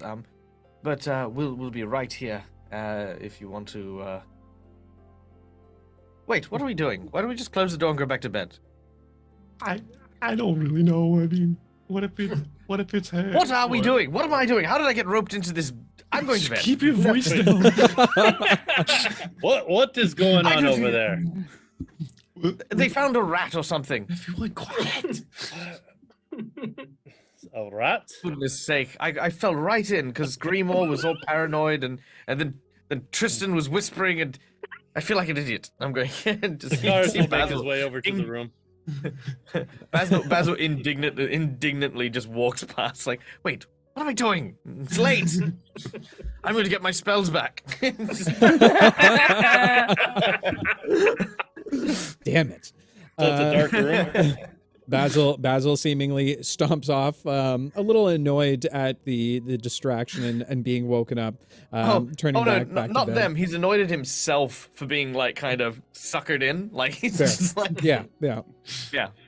I will turn to Grimoire and say, like, Grimoire, I will not abandon you. No. Okay. I have no reason not to believe you. As the two of you, Tristan now down on one knee, looking straight into Grimoire's eye, hand on his shoulder, kind of giving that that mere mention of confidence and camaraderie. Sicarius now makes his way over as the three of you continue to stare into the doorway and then back at Grimoire and then back through the doorway. And if it's dark in the room, even though we can still see in black and white, I'm gonna grab my necklace and be like, show me some light, and I'm gonna cast light to radiate the room. Okay. The light expands throughout the entire room, lighting up most of the shadows that remain. What are we looking for here? No. I'm gonna try calling to it again.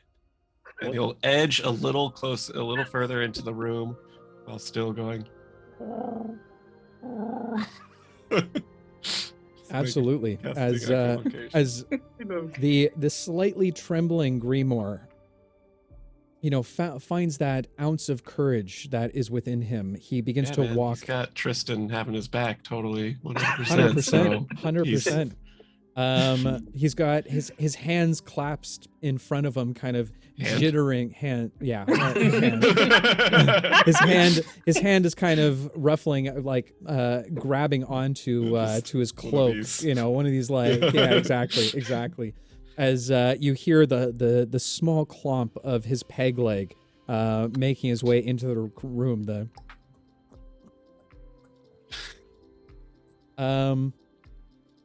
Grimoire, go ahead and make a either an animal handling check, or for you, I will give a persuasion check.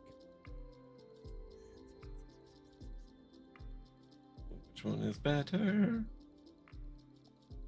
Persuasion by a little bit. A +1 instead of a +0. Hey, you got temptation dice. It's pretty good, but I will, since we have 2, I'll use the temptation dice as well. Okay. Well, that barely helped at all. A total of 18. 18. As you continue to make the noise, go ahead and make it for me again. You hear a response back to you. And from behind one of the larger crates, you see a very small, maybe the size of a large house cat, very plump creature begin to make its way around from the other side. You hear a familiar clomping sound as you make when your foot hits the wood. However, it's got more of a ting to it. As the creature comes around, you now get a good look at it. The best way to describe it, from what you've seen in stories and lore and described to you, is that of almost a small lizard. Its face very wide and flat, comes down to a very thin point with a bit of a rounded beak at the bottom, just kind of cresting over its bottom lip. You also see a large fin that seems to cascade down its back, almost like what you would see of an eel or a fish per se. It has 3 what looks like almost antlers made of a hard flesh or a thick flesh, and very underdeveloped arms and legs. This small quadrupedal creature makes its way out. It seems a little bit concerned and scared of everything. However, you do take note that it seems to have stuck one of its paws inside one of the jars and is now stuck with it in. Again, it continues to call out to you. Oh. Taken a little scared at first. You'll see the jar and be filled with just so much sadness for this creature. It's okay, little guy. Come here. I'll get you out of this mess. And if it gets close enough to him, he'll do a thing. So if it gets within arm's reach. It doesn't come to you directly. It just kind of stands there longingly with a sad look on its face, like it's in need of help, but is unsure whether or not to engage with you or not. Okay. We'll pull out my crossbow. I'm just gonna pull out. Right, step on it. Let's go back to bed. He'll pull out a ration of his and kind of hold it out to it.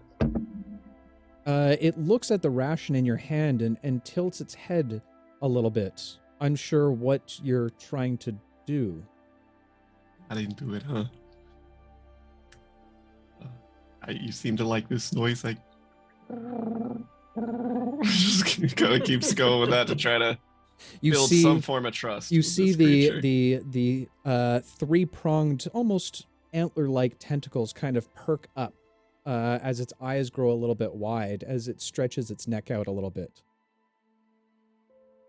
It continues to slowly, kind of very cautiously creep over towards you. Okay. He's going to take this slow, so, I mean, just sort of every so often scooting like an inch closer until he's like within arm's reach. Okay. The creature almost mimics you. As you take 1 step forward, it takes 1 step forward. You take 1 step forward, it takes 1 step forward. Sicarius and Tristan, you can hear the almost simultaneous clomps as Grimoire grows closer and closer to this creature.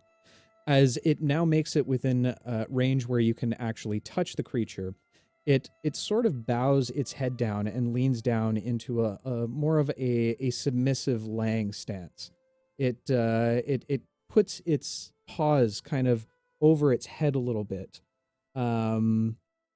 seemingly almost hiding from you, even though there doesn't seem to be much point at this time. Right. At that point, he will take out an oil flask and use it to lubricate the jar and try to Okay. slip it free. Okay. Go ahead and make And a then set it on fire. I'm just kidding.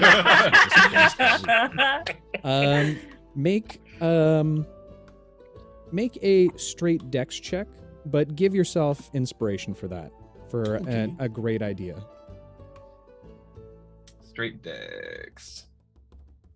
3. Okay. It's 19.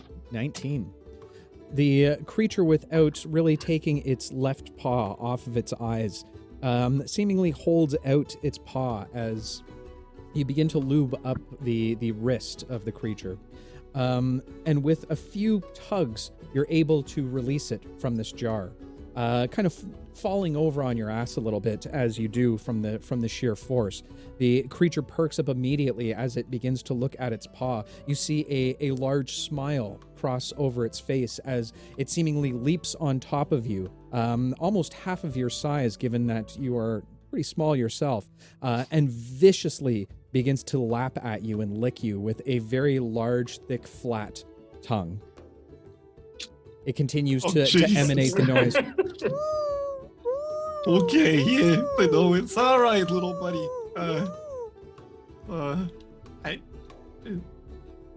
Do we keep it? I don't know what to do here. He looks back at Tristan and Sicarius. Tristan Sicarius, you look onward to see whatever the hell is happening in front of you as this creature continues to lick and so forcefully that you can see the skin of Grimoire kind of lift up a little bit as his head gets moved back from the sheer force of the licking.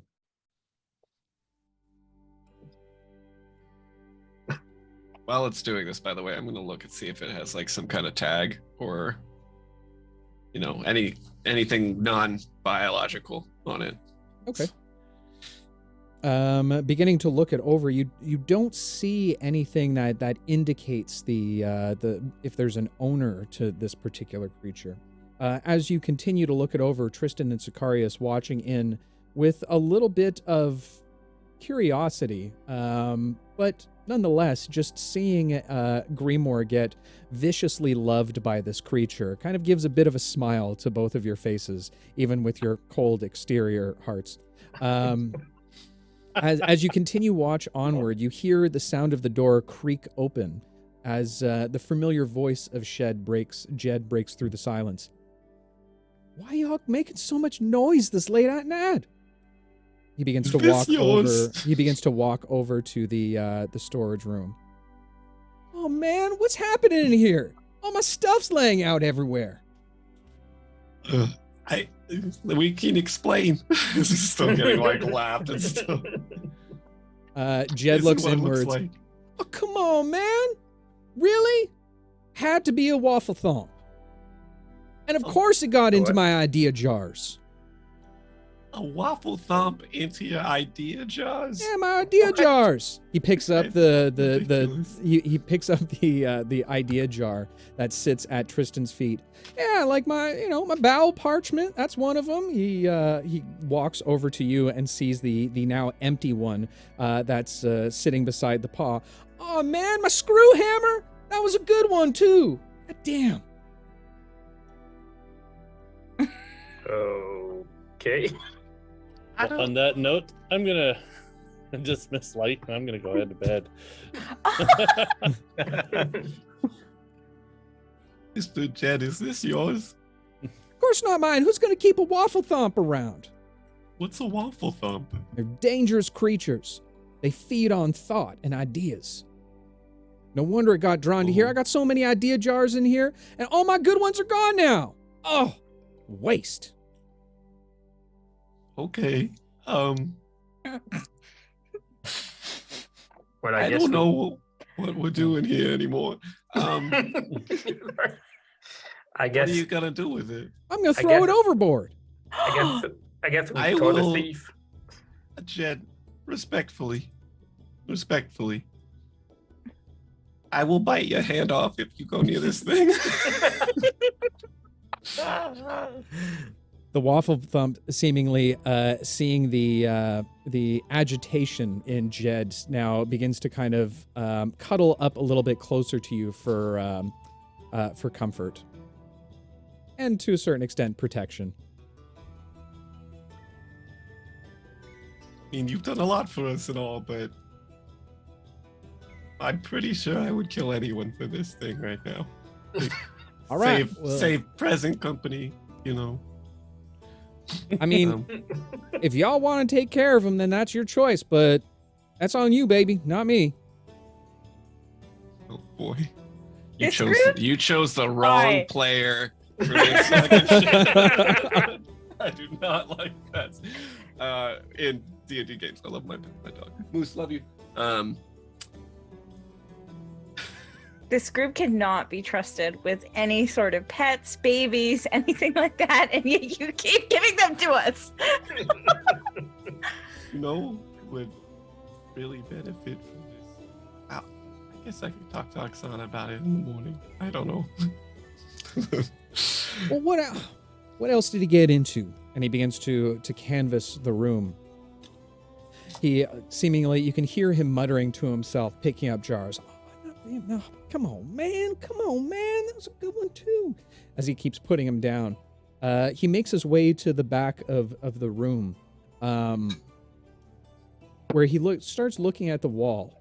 And as he does, you now take notice of a strange sheen that seems to be on the edge of the inside of the hull. He puts his hand on it and scrapes it down. You can see a bit of like a mucusy texture kind of pull off. Oh, man. Well, we got more problems than the waffle thump. What is that, like mayonnaise or something? I mean, I'm not sure what mayonnaise is, but if I've seen anything before, we need to go take a look at this. Get all your friends up. We got some work to do. Go back What to did bed. What did we lose? Nobody wake up Oksana but me. She tends to get a little violent and grumpy when she's tired. All right, well, Grimoire, you go get them all up and meet me on top shit on the deck. Okay, I'll meet you on the top shit right away. So, we'll go and I wake up. We'll start with everyone else is pretty much okay. Wait, start with V, but remembering to grab the music box from his bed and bring it back to her. And he'll sort of like while waking her up, he'll attach it like he's shaking that part of her, but really he's attaching it to her. You gotta wake up. What is the problem? Why can't I sleep? Why do I keep getting woken up? What? I'm really, really sorry, but there's something wrong. The captain says we all gotta go up top. It's just a rat thingy. We don't know what it is.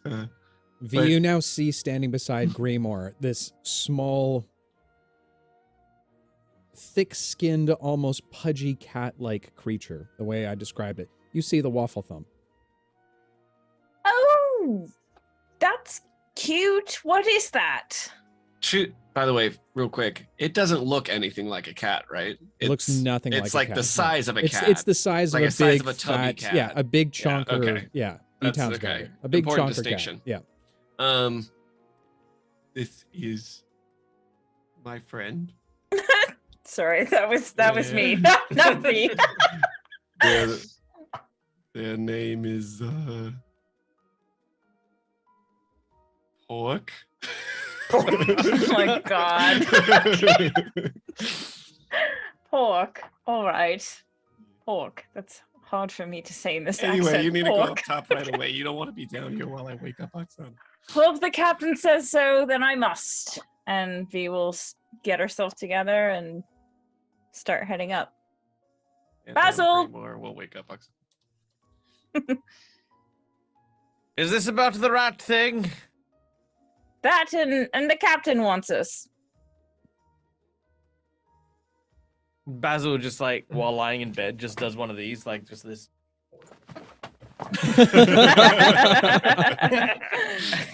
And then stands up and then gets himself ready. Okay. And very carefully, walk over to Oksana. Oksana, we gotta wake up. Nudge her. She's still snoring. And he'll like flick her nose. Oksana. She'll like Oksana. wake up as he's flicking her nose and her eyes will cross. She'll look at what he's doing. And then she'll see that there's like something in front of her and she'll like get up with her sword or No, her don't touch him. axes. What Don't happened? eat pork. Pork? Listen. What? Okay, real quick update. Captain needs us up top. This is Pork, my new friend. I just went to sleep. Oh, hello, Pork. And she'll like reach her hand out. The pork will now kind of walk over, kind of look at your hand, a little bit fearful of you at first, but give a little bit of a sniff and then look towards Grimoire for approval. It's not taking its eyes off you as you hold its hand out. It slowly sticks its tongue out and licks the palm of your hand. Good Pork. Good You take Pork. 4 points of acid damage. Grimoire, where did you find this creature? He's in that room over there. But yeah, we need to go up top. It sounded like the captain was really upset about something. Oh my god. She'll yawn and very grumpily follow him upstairs. Oh, I'm sorry. So It's not your fault. just so you're all aware, time works very differently within the astral plane. What seems like an instant in the astral plane is an extended period of time on the material plane. So based on that, you would have all received long rests. Oh, fancy Nice. schmancy. But are the people that we know and love on the material plane okay? Because I of guess time? we'll Been dead find I for guess we years. wouldn't really know that right now. We just Yeah. You'll find out soon enough, I guess, if you make it back. Wow. Shady. we can barely get through dinner. Mhm. As you all stir and once again begin to make your way up to the very strange elevator-like contraption that brings you all up to the main deck. Peering over the side, you can see, you now see the Captain Jed looking over the railing. You can hear him kind of cursing and swearing to himself. As the lift comes up proper and you begin to make your way off of the elevator, he immediately turns around to look over at you. Well, got ourselves a problem. I know you all said that you're willing to help out a little bit, pitch in. Wondering if I could ask your assistance here. What is do you it? need? Well, if you want to come on and look over here. Head to the side. Yeah. As you make your way over to the side, staring over the railing, you now take note of 3 strange clusters that seem to be attached to the side of the ship. They are a purplish crystalline look to them, although these clusters seem to pulsate a little bit. Each of the clusters seemingly have individual pieces to them. They all have a bit of a petal bed of 5 stars around, or 5 points around it, and what looks like a small, like, beak appendage that sits directly in the center of each of them. Jed looks to you all. Well, we got struck with some starnacles. Starnacles? What the heck is a star? Of course. Oh, V, you should know what that is, right? You do this kind of stuff all the time. I mean, V should know, she's been on ship before. Again, I'm not from the astral plane. I don't know where I am. I don't know the things here. I know ships. Starnacles is not something I'm familiar with. It's okay if you're not that good of a sailor. You don't have to be good at the things you do. I'm not very good at anything. Grimoire, I think you are very good at a lot of things. Also, I am very good at sailing. You have to Okay. take that as fact. I believe you. So how do we get rid of the Stornicle? Yep.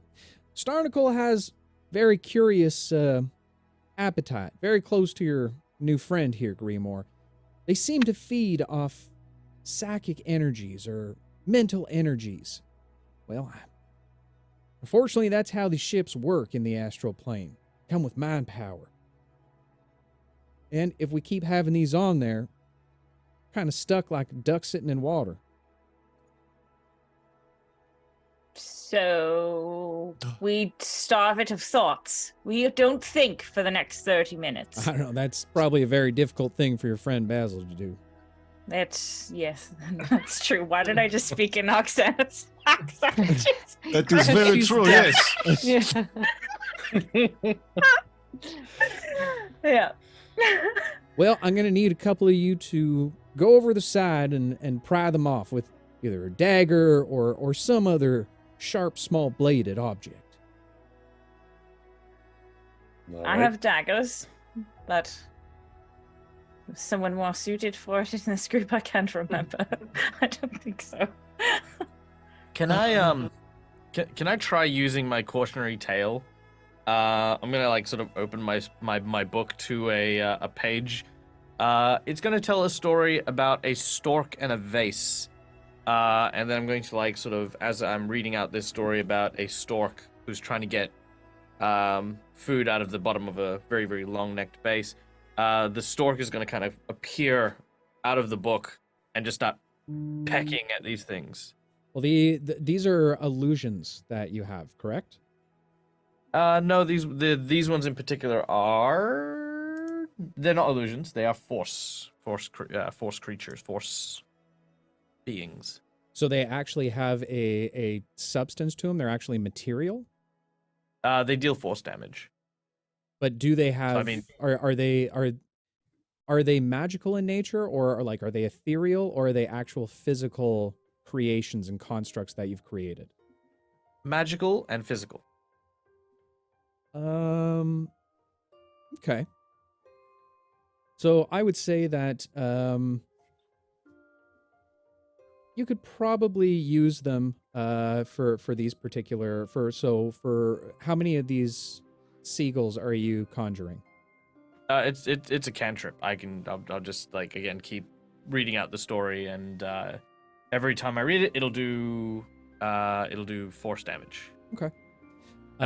Basically, it'll be one big stork. I don't imagine that I'd try and maintain like multiple. It's the one story, which by the way is a great story. In case you haven't heard of the stork and the crane and the Sure. Okay. vase. So if that's the case, with that said, you all watch as this strange bird-like creature now makes its way over top of the railing, and as it comes down to the starnacles, it begins to peck away, kind of one at a time. Jed looks over to you. All right, well, I mean, that was easy enough. If y'all can get it off that way, no problem then. Problem solved. Well, that's good, I guess. That was fast thinking, Basil. By the way, Basil, I have to say, for being the middle of the night, that was a pretty good story. You know, It's a bedtime story, and I'm gonna cast sleep. No, I'm not. Oh my god. Is this the betrayal? Are we doing it now? No, yes, I will say yes. Is definitely a story of, and then there was a fox and a stork, and the fox was a bastard. Good. It's less dynamic when you say it like that, but It was less dynamic at 3 a.m. Yes. Ixana starts I falling don't know asleep. what time it is. Jed, Yeah. are we worried they're going to keep coming back? Shouldn't be. Usually it travels from one ship to another. So I'm assuming that, we might have caught something from, dear old Captain Marcus. You gotta be careful what ships you get close to, that's for sure. Mm-hmm. Cautionary tale. All right. Happy to be of service. Wait, out of game. Sorry, out of game. The thing that they found in the cellar that was like all gooey or whatever. Mhm. What does that have to do with the starnacles? Is that the same thing? I mean, you wouldn't know, but since you're asking, Oh, right. out of game, Sorry. Yeah. the starnacles kind of let off a strange ooze from them. Oh, okay. Oh. Well, I'm sorry for waking y'all up then. And if y'all want to go back to sleep, by all means, I might as well hit the hay too then. She grumbles and goes back to sleep. I'll finish up here and I'll go to bed. Do you want someone to keep you company? Me and that would Pork. Me and Pork can hang out here. Oh, that'd be it. This is the first time Basil's seen this. Yeah. What the hell is that? It's Pork. I just said this. I know that's what you've said it is, but I've eaten pork. That's not pork. Well, you're not gonna eat this pork. He is a new friend, and we are going to hopefully find him a fantastic home. You can stay. As I Use him walk, for bait. as I walk by Basil on my way down, I put my hand on his shoulders like, this burger feed on thoughts. Must be good for you to have him around. Be careful. That was incredibly ominous. It eats thoughts, you say? Well, I take a couple of steps. That's all right. We haven't really tested the theory yet. Let me think of some good idea real quick. I'm glad I write all my stuff down. A Keep ship. my book away. Keep my A book away. ship with legs, so you can also travel on land when you need to. And I just want to see how Pork reacts. Pork just continues to look up with you, his tongue now hanging out the side, just kind of lovingly looking at you. I think Jed was full of shit. Anyway. Anything you want to talk about while we're out here? Is there something you want to talk about? You're always asking if we want to talk about something. Oh, V is still here. No, I was just trying to keep him company, you know? He's the only one doing any work, I guess. I wanted to feel helpful. Jed? Oh, Basil. Oh, I thought he's going to bed. He's finishing up with the things on the starnacles. Yes, so once the stalk's finished pecking them off, it'll take a while, but you know. Can I keep one, Jed? Can you keep one what? What? A starnacle. I mean, you gotta be careful with them. They'll bite you if they feel threatened at all. But you know, if you wanna grab one, by all means. What if I put one in a bag? Can it acid its way through or anything like that? Would it be No, pretty it should secure? be fine. All right. Chapter 5, the pet episode. What are you gonna name it, V?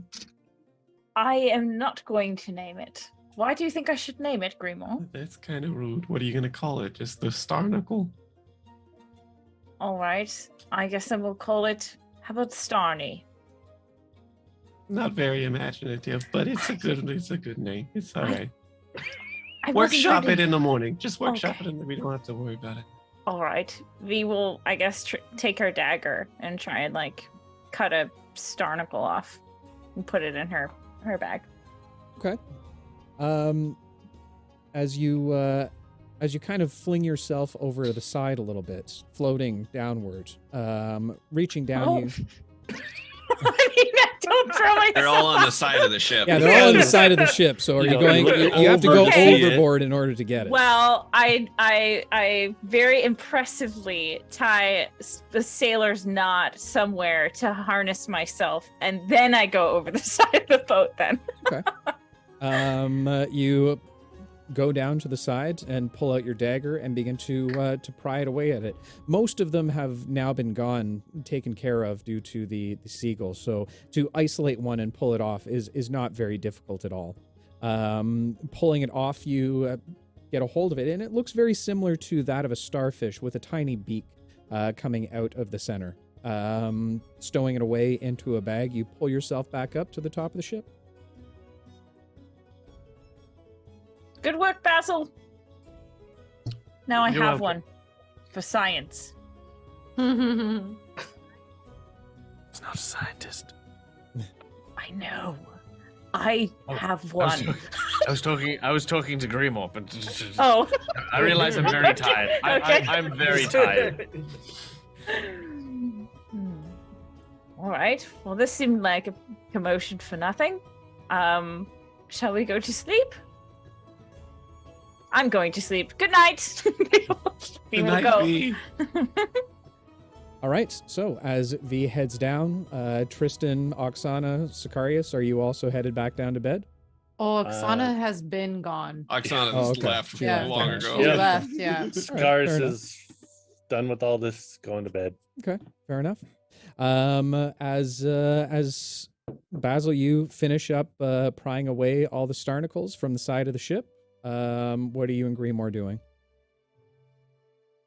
I actually was very curious about you, Grimoire. I know that you and Oksana traveled together and have done so for quite a while, but I didn't catch where you came from, like in the city. Were you I mean, I honestly don't know what kind of occupation you may have had. To be honest, Well, did you play with children? No. I don't have an occupation per se. I haven't really been in dogs. Well, I haven't. It's a confusing and long and upsetting this stupid story. Oksana, when she met me, she kind of rescued me from some thugs, and she introduced me to the people I live with now, and I've lived with them for like 2 months now. They haven't yelled at me to get a job yet or anything, but I do feel like I probably should start helping out. Yeah, that's about it. I'm sorry, you must be muted or something. I can't hear you. Well, that's actually quite lovely. I need to remember this for later on, because I think I don't know. I wish I kind of had that sort of life at one point or another. My parents had very high expectations of what they wanted from me. Taking over the museum and the library were always the plan, and being homeschooled, I never really got a chance to make friends. And you and Oksana seem very, very close, and I hope that you value that friendship. That, and of course the one that you have with your new friend. I mean, more than anything. And at first it was, and even still, it's a little jarring. Not really something I'm used to myself either. I did not mean to make that pun, by the way. But I hope you understand. Like, I consider you a friend, Basil. I know we haven't known each other very long, but I feel a sort of kinship towards you. I like your stories. I think you're very intelligent. Sometimes you're a little scary, and and by a little scary, I mean you scare the fucking shit out of me sometimes. But I, as a whole, you seem like a very nice person, and I will willing to overlook the fact that you shoved me out a window that one time. Primo, I don't know what to say. That's, if it's not too rude, despite what appearances may be, that was very big of you. Thank you. I don't know what you mean by that, but thank you very much. I mean, it takes a big heart to forgive and to care for others the way you do, and I want you to know that I too am happy that we're friends. I've had So- worse. And he'll I'll still take it. and he'll give like a little chuckle, and then well, I guess we should get to sleep. Yes, I think that's the last of the barnacles now sailed away into the astral sea. Let us retire, and we'll see the others in the morning. Yeah. Good night, Basil. Good night, Grimo. And as he goes to bed, Basil will speak to the I guess the emptiness, and says, "Told you, I knew I'd find friends, real friends." And it won't be long, but I won't need you forever. And he says goodnight to Brinny. Y'all are some sauce. I- Like, I just have a question. Was this loud enough for me to hear him? Because if he says good night, I will say good night. Yes, it was absolutely loud enough. Good night, Tristan. All right. Good night, Basil. As Basil, you find your bed again. Same with Grimoire. You all drift into a slumber, aside from Tristan. And that is where we're gonna wrap up for the evening. Aww, boo! More. That was good. With that said, guys, thank you so much for joining us for the evening. As always, hope you had as much fun as we did. And we'll do a little bit of raiding. We don't have the giveaway to do for the night, but we'll find a friend to raid. We'll Runaway Robots. They're playing D&D. They've raided us a few times. They look like they're on a Be Right back screen. So we'll when you head over there, show them a little bit of love. Give them a follow and one of those September things that Dag was talking about. But with that said, that's all we have for the evening. Thank you as always so much for joining us. And as always, to all the adventurers out there, whether lost with new companions on the astral sea, or yelling out to the strange void, I beg you all, one word of caution. Be careful out there. You can trip. Guys, we will see you in the next one. Love all your faces. And hey, take care. Bye-bye. Bye. Bye now. See ya. Bye-bye.